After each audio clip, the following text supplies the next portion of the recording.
आओ सुनिए ਵਰਿਆਮ ਸਿੰਘ ਸੰਧੂ जी की लिखी हुई बहुत सोहनी कहानी दलदल। वो डर के उबड़ वाहे उठ के एकदम मंजे ते बैठ गया। पूरे जोर नाल हो रहे दर्द करके सिर फटन नूं आ रहा सी। ਅੱਖਾਂ ਵਿੱਚੋਂ ਸੇਕ इंज निकल रहा सी जिवें पुतलियां ਵਿੱਚੋਂ ਲਾਟਾਂ निकल रहीआं होण। ਤੋਟ ਦੇ ਮਾਰੇ ਸ਼ਰਾਬੀ ਵਾਂਗ शरीर ਭੰਨਿਆ ਪਿਆ ਸੀ। ਹੁਣੇ ਆਇਆ ਭਿਆਨਕ ਸੁਪਨਾ ਤੇ ਕੱਲ ਸ਼ਾਮੀ ਵਾਪਰੀ ਦੁਰਘਟਨਾ ਜ਼ਹਿਨ ਵਿੱਚ ਰਲ ਗੱਡ ਗਏ। ਮੈਦਾਨੇ ਜੰਗ ਵਿੱਚ ਚੱਲਦੀਆਂ ਤਲਵਾਰਾਂ ਵਾਂਗ ਉਸ ਦੇ ਅੰਦਰ ਨੂੰ ਕੱਟ ਵੱਢ ਰਹੇ ਸਨ। ਉਸ ਨੇ ਇਸ ਸਭ ਕਾਸੇ ਤੋਂ ਧਿਆਨ ਪਾਸੇ ਕਰਨ ਲਈ ਬਲਦੀਆਂ ਅੱਖਾਂ ਨੂੰ ਘੁੱਟ ਕੇ ਮੀਚਿਆ ਅਤੇ ਸਿਰ ਨੂੰ ਝਟਕਿਆ। ਸਾਹਮਣੇ ਚੁਬਾਰੇ ਓਲਿਓਂ ਹੌਲੀ ਹੌਲੀ ਉੱਪਰ ਉੱਠ ਰਹੇ ਸੂਰਜ ਦਾ ਸੇਕ ਚੜ੍ਹਦੇ ਦਿਨ ਨਾਲ ਹੀ ਪੂਰੇ ਜਲਾਅ ਵਿੱਚ ਸੀ। ਝਰਨੇ ਵਿੱਚੋਂ ਵੇਖਿਆ ਹੇਠਾਂ ਵਿਹੜੇ ਵਿੱਚ ਉਸ ਦੀ ਪਤਨੀ ਸਵੇਰ ਦੇ ਨਿੱਕੇ ਮੋਟੇ ਕੰਮ ਕਰ ਰਹੀ ਸੀ। ਜਦ ਵੀ ਉਹ ਹਫ਼ਤੇ ਦੇ ਕਿਸੇ ਸ਼ਨੀਚਰਵਾਰ ਛੁੱਟੀ ਆਉਂਦਾ ਤਾਂ ਉਸ ਦੀ ਪਤਨੀ ਐਤਵਾਰ ਦੀ ਸਵੇਰ ਉਸ ਨੂੰ ਅਤੇ ਬੱਚਿਆਂ ਨੂੰ ਸੁੱਤਿਆਂ ਨਹੀਂ ਉਠਾਉਂਦੀ ਸੀ। ਉਸ ਦੀ ਇੱਛਾ ਹੁੰਦੀ ਸੀ ਕਿ ਇੰਨੇ ਦਿਨਾਂ ਪਿੱਛੋਂ ਥੱਕਿਆ ਆਇਆ ਉਹ ਆਪਣੀ ਨੀਂਦ ਪੂਰੀ ਕਰ ਲਵੇ। ਬੱਚੇ ਵੀ ਉੱਠ ਕੇ ਰੌਲਾ ਪਾ ਕੇ ਉਸ ਨੂੰ ਜਗਾ ਨਾ ਦੇਣ, ਇਸ ਲਈ ਉਹ ਦੋਹਾਂ ਬੱਚਿਆਂ ਨੂੰ ਵੀ ਨਹੀਂ ਸੀ ਜਗਾਉਂਦੀ। ਉਸ ਨੇ ਵੇਖਿਆ ਉਸ ਦੇ ਖੱਬੇ ਹੱਥ ਵੱਡੇ ਮੰਜੇ 'ਤੇ ਦੋਵੇਂ ਬੱਚੇ ਲੇਟੇ ਹੋਏ ਸਨ। 6 ਕੁ ਸਾਲ ਦੀ ਬੱਚੀ ਨੇ 3 ਕੁ ਸਾਲ ਦੇ ਆਪਣੇ ਛੋਟੇ ਵੀਰ ਦੇ ਗਲ ਦੁਆਲੇ ਬਾਂਹ ਇੰਜ ਵਲੀ ਹੋਈ ਸੀ ਜਿਵੇਂ ਸੁੱਤੇ ਪਏ ਦੀ ਰੱਖਿਆ ਕਰ ਰਹੀ ਹੋਵੇ।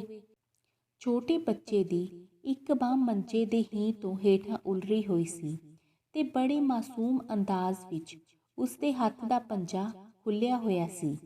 ਉਸ ਦੀਆਂ ਅੱਖਾਂ ਅੱਧ ਖੁੱਲ੍ਹੀਆਂ ਹੋਣ ਕਰਕੇ ਉਹ ਸੁੱਤਾ ਹੋਇਆ ਵੀ ਜਾਗਦਾ ਲੱਗਦਾ ਸੀ। ਪਾਕਿਸਤਾਨ ਨਾ ਜਾਣ ਕਰਕੇ ਇੱਧਰ ਰਹਿ ਗਿਆ ਫੱਜਾ ਮਰਾਸੀ ਅਕਸਰ ਕਹਿੰਦਾ ਹੁੰਦਾ ਸੀ, ਸੰਧੂਆਂ ਦੀਆਂ ਸੁੱਤਿਆਂ ਦੀਆਂ ਵੀ ਅੱਖਾਂ ਖੁੱਲ੍ਹੀਆਂ ਰਹਿੰਦੀਆਂ ਹਨ। ਉਹ ਦੱਸਦਾ ਇੱਕ ਵਾਰ ਕੋਈ ਦੁਸ਼ਮਣ ਕਿਸੇ ਸੂਰਮੇ ਸੰਧੂ ਨੂੰ ਸੁੱਤਾ ਪਿਆ ਵੇਖ ਕੇ ਕਤਲ ਕਰਨ ਆਇਆ ਤਾਂ ਸੁੱਤੇ ਪਏ ਦੀਆਂ ਅੱਖਾਂ ਅੱਧ ਖੁੱਲ੍ਹੀਆਂ ਦੇਖ ਕੇ ਉਸ ਦਾ ਹੌਸਲਾ ਰੇਤ ਹੋ ਗਿਆ ਤੇ ਉਹ ਡਰਦਾ ਕੰਬਦਾ ਵਾਪਸ ਦੌੜ ਗਿਆ। ਤੇ ਇੰਜ ਫੱਜਾ ਸੰਧੂ ਪਾਤਸ਼ਾਹ ਸਰਦਾਰੀਆਂ ਬਣੀਆਂ ਰਹਿਣ, ਦੀਦਾਰ ਸੂ ਰਾਜੇ ਦਾ ਪੁੱਤਰ, ਚੰਦਾ ਸੂ ਰਾਜੇ ਦਾ ਪੋਤਰਾ, ਕਹਿੰਦਾ ਕੁਝ ਮੰਗਣ ਦੇ ਆਪਣੇ ਉਦੇਸ਼ ਦੇ ਰੂਬਰੂ ਆ ਖਲੋਂਦਾ।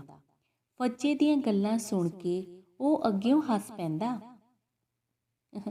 ਅਸੀਂ ਤਾਂ ਨਿਰੇ ਸੰਧੂ ਹੀ ਹਾਂ ਤੇ ਪਾਤਸ਼ਾਹ ਸਗੋਂ ਸੱਚਾ ਪਾਤਸ਼ਾਹ ਤਾਂ ਤੂੰ ਐ ਜਿਹੜਾ ਦੂਜਿਆਂ ਨੂੰ ਇੰਜ ਪਾਤਸ਼ਾਹੀਆਂ ਬਖਸ਼ਦਾ ਫਿਰਦਾ ਏ। ਤੇ ਹੁਣ ਜਦੋਂ ਉਸਨੇ ਨਿੱਕੇ ਸੰਧੂ ਪਾਤਸ਼ਾਹ ਦੀਆਂ ਖੁੱਲ੍ਹੀਆਂ ਅੱਖਾਂ ਵੱਲ ਇੱਕ ਵਾਰ ਫੇਰ ਵੇਖਿਆ ਤਾਂ ਉਸਦਾ ਕਹਿਣ ਨੂੰ ਜੀ ਕਰ ਆਇਆ, ਹੁਣ ਕੌਣ ਸੁੱਤਿਆਂ ਦੀਆਂ ਅੱਧ ਖੁੱਲ੍ਹੀਆਂ ਅੱਖਾਂ ਤੋਂ ਡਰਦਾ ਏ। ਹੁਣ ਤਾਂ ਜਾਗਦਿਆਂ ਦੀਆਂ ਪੂਰੀਆਂ ਖੁੱਲ੍ਹੀਆਂ ਅੱਖਾਂ ਤੋਂ ਵੀ ਕੋਈ ਨਹੀਂ ਡਰਦਾ। ਜੇ ਕੋਈ ਇੰਜ ਡਰਦਾ ਹੁੰਦਾ ਤਾਂ ਕੱਲ੍ਹ ਵਾਲੀ ਘਟਨਾ ਕਿਉਂ ਵਾਪਰਦੀ। ਕਲਪਨਾ ਵਿੱਚ ਹੀ ਉਹ ਸਾਰਾ ਦ੍ਰਿਸ਼ ਉਸ ਦੀਆਂ ਅੱਖਾਂ ਅੱਗਿਓਂ ਗੁਜ਼ਰ ਗਿਆ।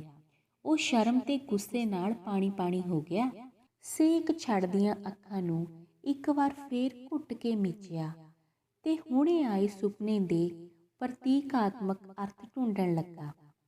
ਉਹ ਬਹੁਤ ਸਾਰੇ ਜਾਣੇ ਪਛਾਣੇ ਚਿਹਰਿਆਂ ਦੀ ਭੀੜ ਵਿੱਚ ਖਲੋਤਾ ਸੀ। ਬਿਲਕੁਲ ਉਸ ਦੇ ਆਪਣੇ ਲੋਕ ਉਸ ਨੂੰ ਚਾਹੁਣ ਵਾਲੇ, ਪਿਆਰਨ ਵਾਲੇ, ਪਰ ਅਚਾਨਕ ਉਹਨਾਂ ਦੇ ਸਿਰ 'ਤੇ ਸਿੰਗ ਉੱਗ ਆਏ ਤੇ ਉਹਨਾਂ ਦੇ ਦੰਦ ਭਿਆਨਕ ਰੂਪ ਵਿੱਚ ਤੰਗਲੀਆਂ ਦੀਆਂ ਸੁੱਤਾਂ ਵਾਂਗ ਉੱਭਰ ਆਏ। ਚੀਕਾਂ ਦਾ ਕੰਨ ਪਾੜਵਾਂ ਸ਼ੋਰ ਉੱਚਾ ਹੋਇਆ। ਉਹ ਸਾਰੇ ਲੋਕ ਭਿਆਨਕ ਹਾਸਾ ਹੱਸਦੇ ਉਸ ਦੇ ਸਿਰ 'ਤੇ ਪਿਆਰ ਨਾਲ ਹੱਥ ਫੇਰਨ ਲਈ ਘੇਰਾ ਬਣਾ ਕੇ ਉਸ ਵੱਲ ਵੱਧਦੇ ਆ ਰਹੇ ਸਨ। ਉਸਨੇ ਘਬਰਾ ਕੇ ਵੇਖਿਆ ਉਹਨਾਂ ਸਭਨਾਂ ਦੇ ਮੂੰਹਾਂ ਵਿੱਚੋਂ ਅੱਗ ਦੀਆਂ ਲਾਟਾਂ ਨਿਕਲ ਰਹੀਆਂ ਹਨ। ਲੋਹਾਰ ਦੀ ਭੱਠੀ ਵਿੱਚ ਭਖਦੇ ਫਾਲੇ ਵਾਂਗ ਤਿੱਖੇ ਦੰਦ ਤੇ ਮੂੰਹ ਵਿੱਚੋਂ ਨਿਕਲਦੀਆਂ ਲਾਟਾਂ ਉਸ ਦੇ ਨੇੜੇ ਹੋਰ ਨੇੜੇ ਹੁੰਦੀਆਂ ਜਾ ਰਹੀਆਂ ਹਨ। ਹੋਰ ਪਲ ਨੂੰ ਉਹ ਉਸ ਨੂੰ ਲੂਹ ਦੇਣਗੇ। ਉਹ ਅੰਦਰੋਂ ਪੂਰੀ ਤਰ੍ਹਾਂ ਘਬਰਾਇਆ ਤੇ ਡਰਿਆ ਹੋਇਆ ਸੀ। ਮੌਤ ਉਸ ਨੂੰ ਹੁਣੇ ਲੂਹ ਕੇ ਲੈ ਜਾਵੇਗੀ, ਪਰ ਉਸ ਦੇ ਦਿਲ ਦੀ ਕਿਸੇ ਅੰਦਰਲੀ ਨੁੱਕਰ ਵਿੱਚ ਅਜੇ ਹੌਸਲਾ ਸੀ। ਉਸ ਨੇ ਚੁੱਪ ਕੀਤੇ ਮਰ ਜਾਣ ਨਾਲੋਂ ਬਹਾਦਰਾਂ ਵਾਂਗ ਮਰਨਾ ਚਾਹਿਆ। ਜਿਵੇਂ ਭਰੇ ਮੁਜ਼ਾਰਿਆਂ ਵਿੱਚ ਉਹ ਬਾਂਹ ਉੱਚੀ ਕਰਕੇ ਨਾਅਰੇ ਲਾਇਆ ਕਰਦਾ ਸੀ। ਉਸਨੇ ਆਪਣੀ ਬਾਂਹ ਉੱਚੀ ਕੀਤੀ, ਜੋਸ਼ ਨਾਲ ਮੁੱਠੀ ਨੂੰ ਹਵਾ ਵਿੱਚ ਲਹਿਰਾਇਆ ਤੇ ਪੂਰੇ ਜ਼ੋਰ ਨਾਲ ਉਹਨਾਂ ਵਿਰੁੱਧ ਚੀਕਿਆ। ਉਸਦੀ ਚੀਕ ਉਸਦੇ ਸੰਗ ਵਿੱਚ ਹੀ ਖੁਸ਼ਕ ਹੋ ਗਈ, ਪਰ ਉਸਦੀ ਤਣੀ ਹੋਈ ਬਾਂਹ ਤੇ ਘੁੱਟੀ ਹੋਈ ਮੁੱਠੀ ਪੂਰੀ ਸਿਦਕ ਦਿਲੀ ਨਾਲ ਹਵਾ ਵਿੱਚ ਲਹਿਰਾ ਰਹੀਆਂ ਸਨ। ਤੇ ਉਸ ਵੇਖਿਆ ਉਹ ਬਲਦੇ ਚਿਹਰਿਆਂ ਵਾਲੇ, ਲੰਮੇ ਦੰਦਾਂ ਵਾਲੇ ਲੋਕ ਉੱਥੇ ਦੇ ਉੱਥੇ ਖਲੋਤੇ ਰੁੱਖ ਬਣ ਗਏ। ਉਸ ਦਾ ਹੌਸਲਾ ਵਧਿਆ ਤੇ ਇੱਕ ਵਾਰ ਫੇਰ ਉਸਨੇ ਬਾਂਹ ਉੱਚੀ ਕਰਕੇ ਜ਼ੋਰ ਦਾ ਨਾਅਰਾ ਲਾਇਆ ਤਾਂ ਕੀ ਵੇਖਦਾ ਹੈ, ਉਹ ਹੀ ਜਾਣੇ ਪਛਾਣੇ ਉਸ ਨੂੰ ਪਿਆਰਨ ਵਾਲੇ ਲੋਕਾਂ ਦੀ ਭੀੜ ਵਿੱਚ ਜਲੂਸ ਦੀ ਸ਼ਕਲ ਵਿੱਚ ਉਸ ਦੀ ਸਹਾਇਤਾ ਲਈ ਨਾਅਰੇ ਮਾਰਦੀ ਆ ਰਹੀ ਸੀ। ਉਹਨਾਂ ਨੇ ਆ ਕੇ ਉਸ ਨੂੰ ਜੇਤੂ ਨਾਇਕ ਵਾਂਗ ਬਾਹਾਂ ਤੇ ਚੁੱਕ ਲਿਆ ਤੇ ਨਾਅਰੇ ਮਾਰਦੇ ਲੈ ਤੁਰੇ। ਉਹ ਸੁਪਨੇ ਦੀ ਦੁਨੀਆ ਵਿੱਚੋਂ ਨਿਕਲ ਕੇ ਸੱਚ ਦੀ ਦੁਨੀਆ ਵਿੱਚ ਆਇਆ। ਉਸ ਪੱਕਾ ਇਰਾਦਾ ਕਰ ਲਿਆ ਕਿ ਉਹ ਚੁੱਪ ਕਰਕੇ ਨਹੀਂ ਬੈਠੇਗਾ, ਹੁਣੇ ਹੀ ਸਰਪੰਚ ਵੱਲ ਜਾਵੇਗਾ। ਪੜ੍ਹਿਆ ਲਿਖਿਆ ਮੁੰਡਾ ਸੀ ਸਰਪੰਚ, ਤੇ ਉਸ ਦੇ ਖੂਨ ਨੇ ਅਜੇ ਬੋ ਵੀ ਨਹੀਂ ਸੀ ਮਾਰੀ। ਉਂਝ ਵੀ ਉਸ ਦੇ ਆਖੇ ਲੱਗਦਾ ਸੀ। ਉਹ ਉਸ ਦਾ ਆਦਰ ਮਾਣ ਕਰਦਾ ਸੀ। ਉਸ ਸੋਚਿਆ ਕਿ ਉਹ ਉਸ ਨੂੰ ਸਾਫ਼ ਕਹੇਗਾ ਕਿ ਜੇ ਸ਼ਰੇਆਮ ਚਿੱਟੇ ਦਿਨ ਇਹੋ ਜਿਹੀਆਂ ਕਾਲੀਆਂ ਕਰਤੂਤਾਂ ਹੋਣੀਆਂ ਹਨ ਤਾਂ ਅੱਗਿਓਂ ਕਿਸੇ ਨੇ ਕੁਸਕਣਾ ਤੱਕ ਨਹੀਂ। ਤਾਂ ਉਸ ਦੇ ਸਰਪੰਚ ਬਣਨ ਦਾ ਕੀ ਫਾਇਦਾ? ਜੇ ਇੰਝ ਹੀ ਜਾਬਰ ਲੋਕ ਸਭ ਦੇ ਵੇਖਦਿਆਂ ਵੇਖਦਿਆਂ ਪਿੰਡ ਦੇ ਮੂੰਹ ਤੇ ਕਾਲਕ ਪੋਤ ਜਾਣ ਤਾਂ ਵੱਡੇ ਵੱਡੇ ਚਿੱਟੇ ਪੱਗੜ ਬੰਨ੍ਹ ਕੇ ਪਿੰਡ ਦੇ ਚੌਧਰੀ ਪਰਿਆਂ ਵਿੱਚ ਕਿਹੜਾ ਮੂੰਹ ਲੈ ਕੇ ਬੈਠਦੇ ਸਨ। ਉਹ ਤਾਂ ਇਹ ਵੀ ਕਹਿ ਦੇਗਾ ਕਿ ਜੇ ਸਰਪੰਚ ਨੇ ਜਾਂ ਕਿਸੇ ਹੋਰ ਨੇ ਕੁਝ ਨਾ ਕੀਤਾ ਤਾਂ ਉਹ ਇਕੱਲਾ ਹੀ ਮਜ਼ਲੂਮ ਧਿਰ ਦੀ ਮਦਦ ਤੇ ਖਲੋਵੇਗਾ। ਕੀ ਹੋਇਆ ਜੇ ਉਹ ਸਰਗਰਮ ਸਿਆਸਤ ਛੱਡ ਗਿਆ ਸੀ? ਉਹ ਤਾਂ ਉਖੜ ਪੈੜੀ, ਕਿਸੇ ਤਣ ਪੱਤਣ ਨਾ ਲਾਉਣ ਵਾਲੀ ਸਿਆਸਤ ਦਾ ਦੋਸ਼ ਸੀ। ਨਹੀਂ ਤਾਂ ਉਸ ਦਾ ਮਨ ਤਾਂ ਨਹੀਂ ਸੀ ਮਰ ਗਿਆ। ਉਸ ਦੀਆਂ ਅੱਖਾਂ ਤਾਂ ਨਹੀਂ ਸਨ ਅੰਨੀਆਂ ਹੋਈਆਂ। ਅਜੇ ਤਾਂ ਉਸ ਦੀਆਂ ਅੱਖਾਂ ਵਿੱਚ ਜੋਤ ਸੀ।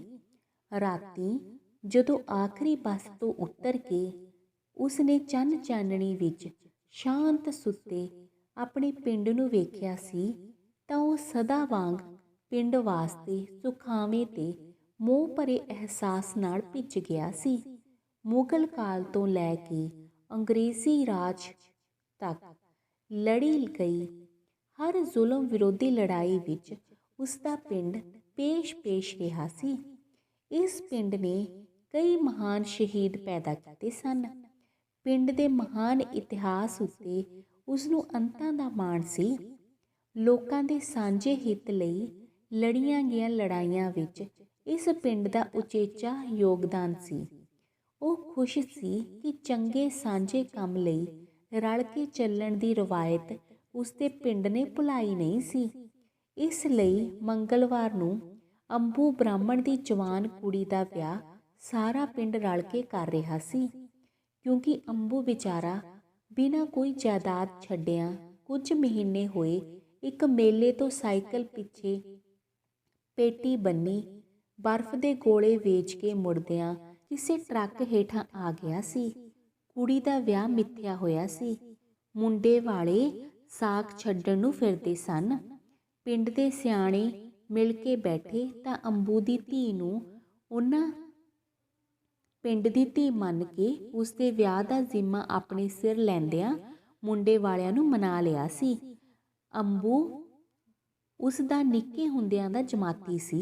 ਇਸ ਲਈ ਉਸ ਸੋਚਿਆ ਕਿ ਸਾਂਝੀ ਉਗਰਾਹੀ ਦੇਣ ਤੋਂ ਬਿਨਾਂ ਇਸ ਸਾਂਝੇ ਸਮਾਗਮ ਵਿੱਚ ਉਸ ਦਾ ਸ਼ਾਮਲ ਹੋਣਾ ਵੀ ਲਾਜ਼ਮੀ ਸੀ। ਇਸੇ ਲਈ ਉਹਨੇ 3 ਛੁੱਟੀਆਂ ਲੈ ਲਈਆਂ ਸਨ ਤੇ ਆਉਂਦਾ ਹੋਇਆ ਸ਼ਹਿਰ ਉਤਰ ਕੇ ਉਹ ਅੰਬੂ ਦੀ ਕੁੜੀ ਲਈ 2 ਸੂਟ ਤੇ ਵਿਆਹ ਵਾਲੇ ਦਿਨ ਉਸਦੇ ਸਿਰ ਤੇ ਲੈਣ ਵਾਲਾ ਸੂਹਾ ਸਾਲੂ ਵੀ ਲੈ ਆਇਆ ਸੀ। ਸਾਰੇ ਰਾਹ ਉਹ ਬੱਸ ਵਿੱਚ ਬੈਠਾ ਅੰਬੂ ਨਾਲ ਬਚਪਨ ਵਿੱਚ ਬਿਤਾਈਆਂ ਘੜੀਆਂ ਯਾਦ ਕਰਦਾ ਰਿਹਾ। ਉਹ ਇਕੱਠੇ ਇੱਕੋ ਤੱਪੜ ਤੇ ਲਾਗੇ ਬੈਠਦੇ ਰਹੇ। ਉਹ ਅੰਬੂ ਦੇ ਰਗੜ ਕੇ ਮੁੰਨੇ ਸਿਰ ਉਤਲੀ ਬੋਦੀ ਨੂੰ ਹਿਲਾ ਕੇ ਉਸਨੂੰ ਛੇੜਿਆ ਕਰਦਾ, ਬਾਹਮਣਾ ਤੇਰੀ ਬੋਦੀ ਨੂੰ ਤਾਰਾ ਸਾਹਮਣਾ। ਅੰਬੂ ਬੋਦੀ ਛਡਾਉਂਦਿਆਂ ਝੱਟ ਬੁੜਕ ਪੈਂਦਾ, ਜੱਟ ਘੜੇ ਦਾ ਮੱਟ, ਘੜੇ ਨੂੰ ਹੋ ਗਈ ਮੋਰੀ, ਜੱਟਾ ਫੇਰ ਕਰੇਗਾ ਚੋਰੀ। ਇਹਨਾਂ ਮਿੱਠੀਆਂ ਝੜਪਾਂ ਦੇ ਬਾਵਜੂਦ ਉਹ ਚੰਗੇ ਯਾਰ ਰਹੇ ਸਨ। ਅੰਬੂ ਅਕਸਰ ਉਸਦੀ ਫੱਟੀ ਪੋਚ ਦਿੰਦਾ ਤੇ ਉਮਰੋਂ ਵੱਡਾ ਤੇ ਤਕੜਾ ਹੋਣ ਕਰਕੇ ਦੂਜੇ ਮੁੰਡਿਆਂ ਨਾਲ ਲੜਾਈ ਵਿੱਚ ਉਸਦੀ ਮਦਦ ਕਰਦਾ ਤੇ ਉਹ ਸਦਾ ਅੰਬੂ ਦੀ ਕਾਪੀ ਤੇ ਸਵਾਲ ਹੱਲ ਕਰ ਦਿੰਦਾ। ਕੁਝ ਸਾਲ ਇਕੱਠੇ ਰਹੇ ਤੇ ਫਿਰ ਅੰਬੂ ਨੇ ਪੜ੍ਹਾਈ ਵਿੱਚੇ ਛੱਡ ਦਿੱਤੀ। ਘਰਦਿਆਂ ਛੋਟੀ ਉਮਰੇ ਹੀ ਉਸਦਾ ਵਿਆਹ ਕਰ ਦਿੱਤਾ। ਫਿਰ ਵਹੁਟੀ, ਬੱਚੇ ਅਤੇ ਘਰ ਦਾ ਚੱਕਰ। ਅੱਡੇ ਤੋਂ ਪਿੰਡ ਵੱਲ ਤੁਰਦਿਆਂ ਵਿਚਕਾਰੋਂ ਉੱਚੀ ਥਾਂ ਤੇ ਵਸਿਆ ਹੋਇਆ ਦੋਹਾਂ ਪਾਸਿਆਂ ਤੋਂ ਨੀਵਾਂ ਉਸਦਾ ਪਿੰਡ ਉਸਨੂੰ ਉੱਚੀ ਥਾਂ ਤੇ ਖੰਭ ਖਿਲਾਰ ਕੇ ਬੈਠੇ ਕਬੂਤਰ ਵਾਂਗ ਲੱਗਾ। ਉਸਦਾ ਜੀਅ ਕੀਤਾ ਕਿ ਉਹ ਸਾਰੇ ਦੇ ਸਾਰੇ ਪਿੰਡ ਨੂੰ ਇੱਕੋ ਵਾਰ ਕਲਾਵੇ ਵਿੱਚ ਲੈ ਕੇ ਹਿੱਕ ਨਾਲ ਘੁੱਟ ਲਵੇ ਤੇ ਚੁੰਮ ਲਵੇ। ਹੁਣ ਦੂਰ ਨੌਕਰੀ ਕਰਦਾ ਹੋਣ ਕਰਕੇ ਪਿੰਡ ਨਾਲੋਂ ਵਿਛੜਨ ਦਾ ਦਰੇਕ ਵੀ ਹੋ ਸਕਦਾ ਸੀ, ਪਰ ਜਦੋਂ ਪਾਰਟੀ ਵਿੱਚ ਕੰਮ ਕਰਦੇ ਸਮੇਂ ਵੱਖ-ਵੱਖ ਪਿੰਡਾਂ ਵਿੱਚ ਨਵੇਂ ਕੰਟੈਕਟ ਸਥਾਪਿਤ ਕਰਨ ਜਾਂ ਨੌਜਵਾਨ ਸਭਾਵਾਂ ਦੀਆਂ ਇਕੱਤਰਤਾਵਾਂ ਨੂੰ ਸੰਬੋਧਨ ਕਰਨ ਜਾਂ ਕਿਸੇ ਸਮਾਗਮ ਤੇ ਜਾਂਦਾ ਤਾਂ ਕਿਸੇ ਦੇ ਪੁੱਛਣ ਤੇ ਆਪਣੇ ਪਿੰਡ ਬਾਰੇ ਦੱਸਦਿਆਂ ਮਜ਼ਾ ਆਉਂਦਾ। ਹਿੱਕ ਮਾਣ ਨਾਲ ਫੁੱਲ ਜਾਂਦੀ ਸੀ ਤੇ ਉਹ ਅਕਸਰ ਆਪਣੇ ਇਲਾਕੇ ਤੇ ਆਮ ਕਰਕੇ ਆਪਣੇ ਪਿੰਡ ਦੇ ਇਤਿਹਾਸਕ ਗੌਰਵ ਬਾਰੇ ਬੋਲਣ ਲੱਗ ਪੈਂਦਾ। ਇਸ ਗੌਰਵ ਨੂੰ ਆਉਣ ਵਾਲੀਆਂ ਨਸਲਾਂ ਦੇ ਦਿਲਾਂ ਵਿੱਚ ਸਦਾ ਤਾਜ਼ਾ ਰੱਖਣ ਲਈ ਉਹ ਚਾਹੁੰਦਾ ਸੀ ਕਿ ਪਿੰਡ ਵਿੱਚ ਸ਼ਹੀਦਾਂ ਦੀ ਯੋਗ ਯਾਦਗਾਰ ਉਸਾਰੀ ਜਾਵੇ।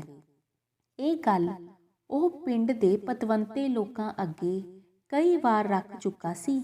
ਜ਼ਬਾਨੀ ਕਲਾਮੀ ਤਾਂ ਸਭ ਸਹਿਮਤ ਹੁੰਦੇ, ਪਰ ਅਮਲ ਵਿੱਚ ਕੁਝ ਕਰਨ ਲਈ ਕੋਈ ਅੱਗੇ ਨਾ ਆਉਂਦਾ। ਇੰਨੇ ਬਹਾਦਰ ਤੇ ਸ਼ਹੀਦ ਪੈਦਾ ਕਰਨ ਵਾਲਾ ਪਿੰਡ ਬਦਕਿਸਮਤੀ ਨਾਲ ਕੋਈ ਮੰਤਰੀ ਵਗੈਰਾ ਪੈਦਾ ਨਹੀਂ ਸੀ ਕਰ ਸਕਿਆ, ਨਹੀਂ ਤਾਂ ਸਰਕਾਰੀ ਦਰਬਾਰੇ ਹੀ ਉਹਨਾਂ ਦੀ ਕੁਝ ਸੁਣੀ ਜਾਂਦੀ। ਉਸਨੇ ਵਿਦੇਸ਼ ਗਏ ਆਪਣੇ ਪਿੰਡ ਦੇ ਕੁਝ ਬੰਦਿਆਂ ਤੇ ਆਪਣੇ ਮਿੱਤਰਾਂ ਤੋਂ ਕੁਝ ਰੁਪਏ ਇਸ ਮਕਸਦ ਲਈ ਚਿੱਠੀਆਂ ਲਿਖ ਕੇ ਮੰਗਵਾਏ ਸਨ। ਨਵਾਂ ਸਰਪੰਚ ਉਸਦੇ ਕਹਿਣ ਤੇ ਹੀ ਪਿੰਡ ਵੜਦਿਆਂ ਹੀ ਸੜਕ ਦੇ ਬਿਲਕੁਲ ਨਾਲ ਲੱਗਦੀ ਪੰਚਾਇਤੀ ਜ਼ਮੀਨ ਵਿੱਚੋਂ ਕੁਝ ਜ਼ਮੀਨ ਯਾਦਗਾਰ ਬਣਾਉਣ ਲਈ ਦੇਣ ਲਈ ਮੰਨ ਗਿਆ ਸੀ। ਚੰਨ ਚਾਨਣੀ ਵਿੱਚ ਉਹ 8 ਮਰਲੇ ਥਾਂ ਸੜਕ ਦੇ ਨਾਲ ਹੀ ਰਾਖਵੀਂ ਰੱਖੀ ਹੋਈ ਤੇ 3-3 ਫੁੱਟ ਉੱਚੀ ਕੰਧ ਨਾਲ ਘਿਰੀ ਹੋਈ ਵੇਖ ਕੇ ਉਸ ਨੂੰ ਆਪਣੀ ਕਾਰਵਾਈ ਤੇ ਮਾਣ ਜਿਹਾ ਹੋਇਆ। ਯੋਜਨਾ ਅਨੁਸਾਰ ਹੁਣ ਮੁੱਖ ਦਰਵਾਜ਼ੇ ਦਾ ਫਾਟਕ ਲਵਾ ਕੇ ਜਗ੍ਹਾ ਦੇ ਐਨ ਵਿਚਕਾਰ ਥੰਮ ਖੜਾ ਕਰਕੇ ਉਸਦੇ ਸ਼ਹੀਦਾਂ ਦੇ ਨਾਂ ਸਿੱਲ ਉੱਤੇ ਲਿਖਵਾ ਕੇ ਲਾ ਦਿੱਤੇ ਜਾਣੇ ਸਨ ਤੇ ਇੰਜ ਇਹ ਮਾਣਯੋਗ ਯਾਦਗਾਰ ਸੰਪੂਰਨ ਹੋ ਜਾਣੀ ਸੀ। ਪਿੰਡ ਵੜਦਾ ਉਹ ਸੋਚ ਰਿਹਾ ਸੀ ਕਿ ਇਹਨਾਂ 3 ਛੁੱਟੀਆਂ ਵਿੱਚ ਅੰਬੂ ਦੀ ਕੁੜੀ ਦੇ ਵਿਆਹ ਵਿੱਚ ਸ਼ਾਮਲ ਹੋਣ ਤੋਂ ਬਿਨਾਂ ਸਰਪੰਚ ਨਾਲ ਮਿਲ ਕੇ ਉਹ ਸ਼ਹੀਦੀ ਥੰਮ ਖੜਾ ਕਰਨ ਤੇ ਵੱਡੀ ਸਿੱਲ ਉੱਤੇ ਸ਼ਹੀਦਾਂ ਦੇ ਨਾਂ ਲਿਖਵਾਉਣ ਲਈ ਯੋਜਨਾ ਨੂੰ ਵੀ ਜ਼ਰੂਰ ਸਿਰੇ ਚਾੜੇਗਾ। ਉਸ ਨੂੰ ਉੱਠਿਆ ਵੇਖ ਕੇ ਪਤਨੀ ਮੁਸਕਰਾਉਂਦੀ ਹੋਈ ਕੋਠੇ ਤੇ ਆਈ ਤੇ ਥੱਲੇ ਜਾ ਕੇ ਬੁਰਸ਼ ਕਰਕੇ ਚਾਹ ਪਾਣੀ ਪੀਣ ਲਈ ਕਹਿੰਦੀ, ਹਦਾਇਤ ਦੇਣ ਲੱਗੀ। ਜੀ ਫਿਰ ਨਹਾ ਧੋ ਕੇ ਤਿਆਰ ਹੋ ਕੇ ਸਰਪੰਚ ਵੱਲ ਜਾਵੋ ਤੇ ਹੋਰ ਵੀ ਮੋਤਵਰ ਬੰਦਿਆਂ ਨੂੰ ਮਿਲੋ। ਜੇ ਇੰਝ ਹੀ ਗੁੰਡਾਗਰਦੀ ਹੋਣ ਲੱਗੀ ਤਾਂ ਕਿਸੇ ਵੀ ਧੀ ਭੈਣ ਦੀ ਇੱਜ਼ਤ ਸੇਫ ਨਹੀਂ। ਕਲਯੁਗ ਇਸੇ ਦਾ ਨਾਂ ਹੀ ਹੈ। ਜੀ ਹੋਰ ਕਲਯੁਗ ਕੀ ਹੁੰਦਾ? ਉਹ ਗੱਲਾਂ ਵੀ ਕਰੀ ਜਾ ਰਹੀ ਸੀ ਤੇ ਹਲੂਣ ਕੇ ਬੱਚਿਆਂ ਨੂੰ ਵੀ ਜਗਾ ਰਹੀ ਸੀ। ਨਿੱਕੇ ਨੂੰ ਕੋਲੀਆਂ ਤਲੀਆਂ ਨਾਲ ਅੱਖਾਂ ਮਲਦੇ ਨੂੰ ਉਸਨੇ ਕੁੱਛੜ ਚੁੱਕ ਕੇ ਹਿੱਕ ਨਾਲ ਘੁੱਟਦਿਆਂ ਚੁੰਮ ਲਿਆ। ਪੁੱਤ ਤੂੰ ਚੱਜ ਦਾ ਨਿਕਲੀ, ਮਾਪਿਆਂ ਦੀ ਇੱਜ਼ਤ ਨੂੰ ਚਾਰ ਚੰਦ ਲਾਵੀਂ। ਕੀ ਗੱਲ ਮੈਂ ਚੱਜ ਦਾ ਨਹੀਂ? ਉਹ ਮੁਸਕਰਾਇਆ। ਉਹ ਪੂਰੇ ਦੰਦ ਖੋਲ ਕੇ ਮਿੱਠਾ ਜਿਹਾ ਹੱਸੀ। ਤੁਸੀਂ ਤਾਂ ਚੰਦੋ ਚੰਦ। ਤੇ ਫਿਰ ਗੰਭੀਰ ਹੁੰਦਿਆਂ ਬੋਲੀ, ਪਰ ਇਸ ਮਸਲੇ ਮਗਰ ਜ਼ਰੂਰ ਤਕੜੇ ਹੋ ਕੇ ਪਵੋ। ਜੇ ਜਾ ਕੇ ਇੱਕ ਦੋ ਛੁੱਟੀਆਂ ਵੀ ਲੈ ਕੇ ਆਉਣੀਆਂ ਪੈਣ ਤਾਂ ਕੋਈ ਹਰਜ਼ ਨਹੀਂ। ਉਹ ਬੱਚੇ ਨੂੰ ਗੋਦ ਵਿੱਚ ਲੈ ਕੇ ਉਸਦੇ ਕੋਲ ਹੀ ਮੰਜੇ ਉੱਤੇ ਬੈਠ ਗਈ। ਉਸਨੇ ਰਾਤੀ ਉਸ ਕੋਲ ਪਹਿਲਾਂ ਹੀ 3 ਛੁੱਟੀਆਂ ਲੈ ਕੇ ਆਏ ਹੋਣ ਦਾ ਜ਼ਿਕਰ ਨਹੀਂ ਸੀ ਕੀਤਾ। ਹੁਣ ਵੀ ਪਤਾ ਨਹੀਂ ਕਿਉਂ ਉਹ ਛੁੱਟੀਆਂ ਬਾਰੇ ਚੁੱਪ ਹੀ ਰਿਹਾ, ਸਗੋਂ ਉਸ ਨੂੰ ਉਲਟਾ ਸਵਾਲ ਕੀਤਾ। ਮੈਂ ਤਾਂ ਰਾਤ ਦਾ ਸੋਚਦਾ, ਆਪਾਂ ਨੂੰ ਕੀ ਕਿਸੇ ਦੇ ਮਸਲੇ ਵਿੱਚ ਲੱਤ ਅੜਾਉਣ ਦੀ ਲੋੜ ਹੈ?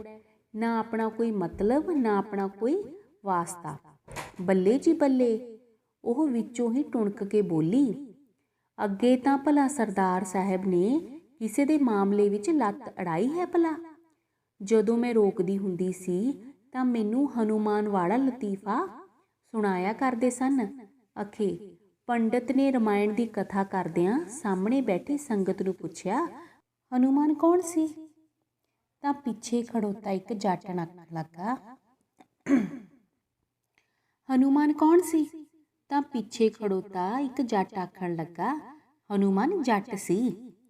ਪੰਡਤ ਨੇ ਹੈਰਾਨ ਹੋਏ ਨੇ ਪੁੱਛਿਆ, ਜੱਟ ਕਿਵੇਂ? ਜੱਟ ਕਹਿਣ ਲੱਗਾ, ਜੀ ਜਨਾਨੀ ਕਿਸੇ ਦੀ ਕੱਢ ਕੇ ਕੋਈ ਹੋਰ ਲੈ ਗਿਆ। ਉਹ ਐਵੇਂ ਆਪਣੀ ਪੂੰਛ ਨੂੰ ਅੱਗ ਲਵਾਈ ਫਿਰਦਾ ਸੀ। ਜੱਟ ਨਹੀਂ ਤਾਂ ਹੋਰ ਕੀ ਸੀ? ਬਸ ਉਦੋਂ ਤਾਂ ਆਖਣਾ ਆਪਾਂ ਤਾਂ ਜੱਟ ਹਨੂਮਾਨ ਆ। ਜਿੱਥੇ ਕਿਤੇ ਬੇਇਨਸਾਫੀ ਹੋਵੇ ਆਪਣੇ ਤੋਂ ਲੱਤ ਗੱਡਿਆਂ ਤੋਂ ਬਿਨਾਂ ਰਿਹਾ ਨਹੀਂ ਜਾਂਦਾ। ਤੇ ਉਹ ਉੱਠ ਕੇ ਉਸ ਨੂੰ ਬਾਹੋਂ ਫੜ ਕੇ ਹਲੂਣਦਿਆਂ ਮੁਸਕਰਾਈ। ਉੱਠੋ ਉੱਠੋ, ਨਹਾ ਧੋ ਕੇ ਤਿਆਰ ਹੋਵੋ ਛੇਤੀ। ਚੰਗਾ ਹਨੂਮਾਨ ਜੀ। ਉਹ ਹੱਸਦਿਆਂ ਉੱਠਿਆ ਤੇ ਬਿਸਤਰਾ ਵਲੇਟ ਕੇ ਹੇਠਾਂ ਉਤਰ ਆਇਆ। ਕੱਲ੍ਹ ਵਾਲੀ ਸਾਰੀ ਘਟਨਾ ਪਤਨੀ ਨੇ ਆਪਣੀਆਂ ਅੱਖਾਂ ਨਾਲ ਵੇਖੀ ਸੀ, ਇਸ ਲਈ ਉਸਦੇ ਮਨ ਤੇ ਹੋਰ ਵੀ ਡੂੰਘਾ ਅਸਰ ਸੀ। ਬੱਚਿਆਂ ਨੂੰ ਤਿਆਰ ਕਰਦੀ ਉਹ ਕਹਿ ਰਹੀ ਸੀ, ਐਦਾਂ ਨਹੀਂ ਸੀ ਕਦੀ ਵੇਖਣ ਸੁਣਨ 'ਚ ਆਇਆ। ਮੈਂ ਕਹਿੰਦੀ ਹਾਂ ਅਜੀਬ ਹੈ ਤੁਹਾਡਾ ਪਿੰਡ ਵੀ ਇਹੋ ਜਿਹਾ ਪਿੰਡ ਕਦੀ ਨਹੀਂ ਵੇਖਿਆ। ਲੋਕ ਕੋਠਿਆਂ ਤੇ ਖਲੋਤੇ ਤਮਾਸ਼ਾ ਵੇਖਦੇ ਰਹੇ, ਪਰ ਕਿਸੇ ਵਿੱਚ ਹਿੰਮਤ ਨਾ ਹੋਈ ਕਿ ਉਹ ਗਰੀਬ ਬੇਦੋਸ਼ੀ ਜਨਾਨੀ ਨੂੰ ਛੁਡਾ ਹੀ ਦਈਏ।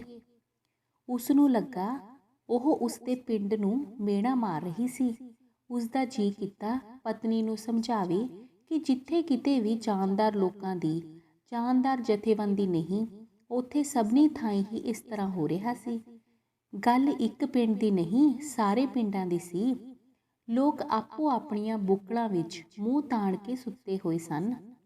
ਭ੍ਰਿਸ਼ਟ ਸਿਆਸਤ ਦਾ ਸ਼ੇਰ ਸਭ ਦੇ ਸਿਰ ਤੇ ਦਹਾੜ ਰਿਹਾ ਸੀ ਤੇ ਲੋਕ ਸ਼ੁਤਰਮੁਰਗ ਵਾਂਗ ਰੇਤ ਵਿੱਚ ਸਿਰ ਦੇ ਕੇ ਅੱਖਾਂ ਵਿੱਚ ਲੁਕਾਈ ਮੌਤ ਤੇ ਬਚਣ ਦੇ ਯਤਨ ਦੀ ਖੁਸ਼ਫਹਿਮੀ ਵਿੱਚ ਸਨ।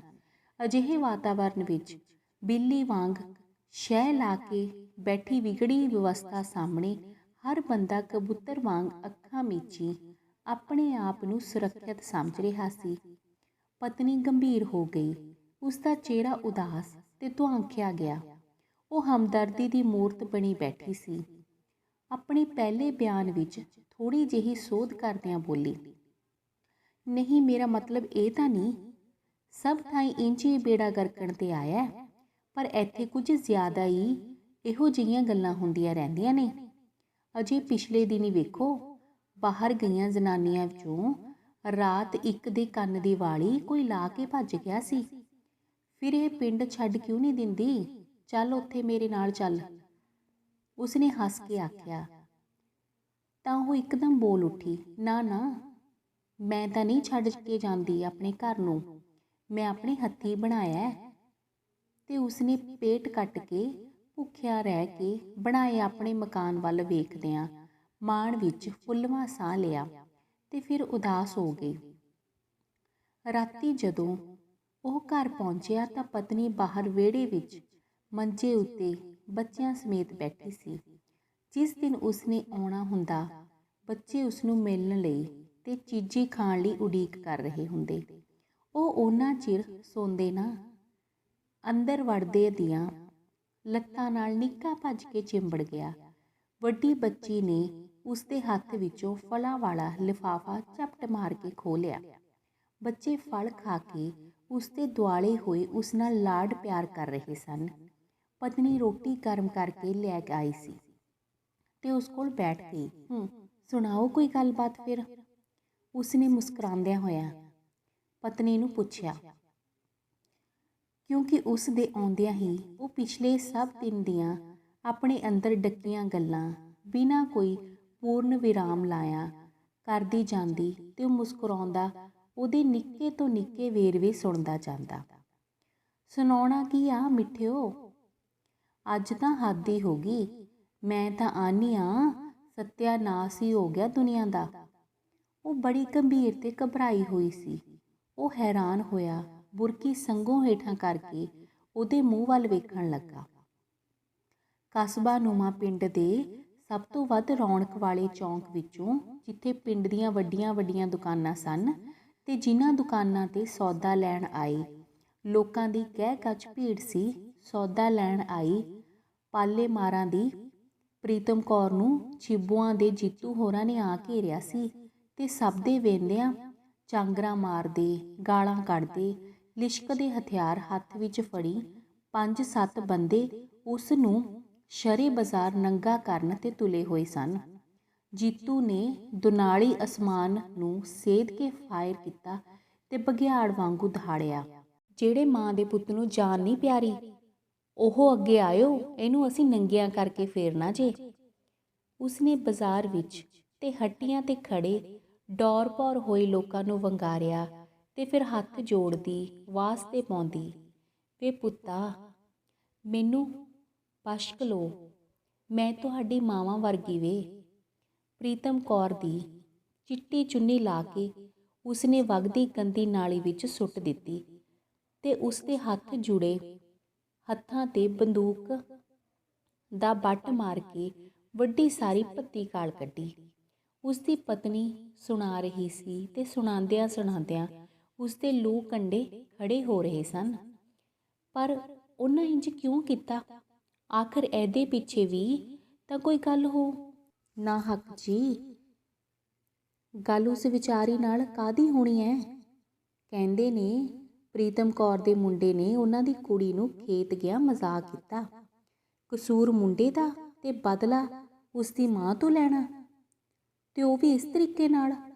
ਉਹ ਸ਼ਰਮ ਤੇ ਗੁੱਸੇ ਨਾਲ ਨਹੁੰ ਟੁੱਕ ਰਿਹਾ ਸੀ। ਕਿਸੇ ਨੇ ਅੱਗੇ ਹੋ ਕੇ ਛੁਡਾਇਆ ਨਾ। ਉਸਦੇ ਅੰਦਰੋਂ ਬਲਦਾ ਹੋਇਆ ਪ੍ਰਸ਼ਨ ਨਿਕਲਿਆ, ਮੈਂ ਮਰ ਜਾ, ਮੈਂ ਰੋਂਦੀ ਹੋਰ ਕਿਹੜੀ ਗੱਲ ਨੂੰ ਆ? ਤੇ ਉਹ ਦੱਸਦੀ ਰਹੀ। ਸਾਰੇ ਲੋਕ ਤਮਾਸ਼ਾਈ ਬਣ ਕੇ ਵੇਖ ਰਹੇ ਸਨ। ਜ਼ਨਾਨੀਆਂ ਤੇ ਬੰਦੇ ਕੋਠੇ ਤੇ ਚੜੇ ਹੋਏ ਸਨ, ਜਿਵੇਂ ਕੋਈ ਜਲੂਸ ਨਿਕਲਦਾ ਵੇਖਣ ਲਈ ਖੜੇ ਹੋਣ। ਪ੍ਰੀਤਮ ਕੌਰ ਬੌੜੀਆਂ ਪਾਉਂਦੀ ਰਹੀ, ਤਰਲੇ ਪਾਉਂਦੀ ਰਹੀ, ਹੱਥ ਜੋੜਦੀ ਰਹੀ, ਵੇ ਪੁੱਤੋ ਮੈਨੂੰ ਇਸ ਤਰ੍ਹਾਂ ਬਿਜ਼ਤ ਕਰਨ ਨਾਲੋਂ ਮੈਨੂੰ ਗੋਲੀ ਮਾਰ ਦੋ।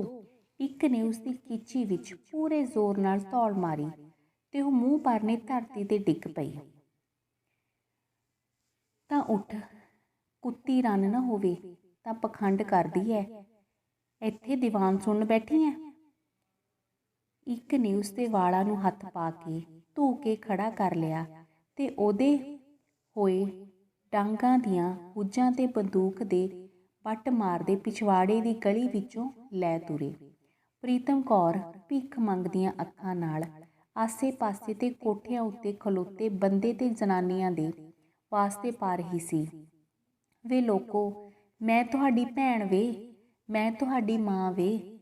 ਬੌੜੀ ਮੈਨੂੰ ਇਹਨਾਂ ਰਾਖਸ਼ਾਂ ਤੋਂ ਬਚਾਓ ਵੇ। ਮੇਰੇ ਸਿਰ 'ਤੇ ਇੱਟ ਮਾਰ ਕੇ ਕੋਈ ਮੈਨੂੰ ਮਾਰ ਦੋ, ਹਾਏ ਵੇ। ਉਹ ਵਿਲਕ ਰਹੀ ਸੀ। ਕੋਠਿਆਂ 'ਤੇ ਚੜ੍ਹੀਆਂ ਜ਼ਨਾਨੀਆਂ ਜੀਤੂ ਹੋਰਾਂ ਨੂੰ ਉੱਚੀ ਉੱਚੀ ਲਾਹਨਤਾਂ ਪਾ ਰਹੀਆਂ ਸਨ।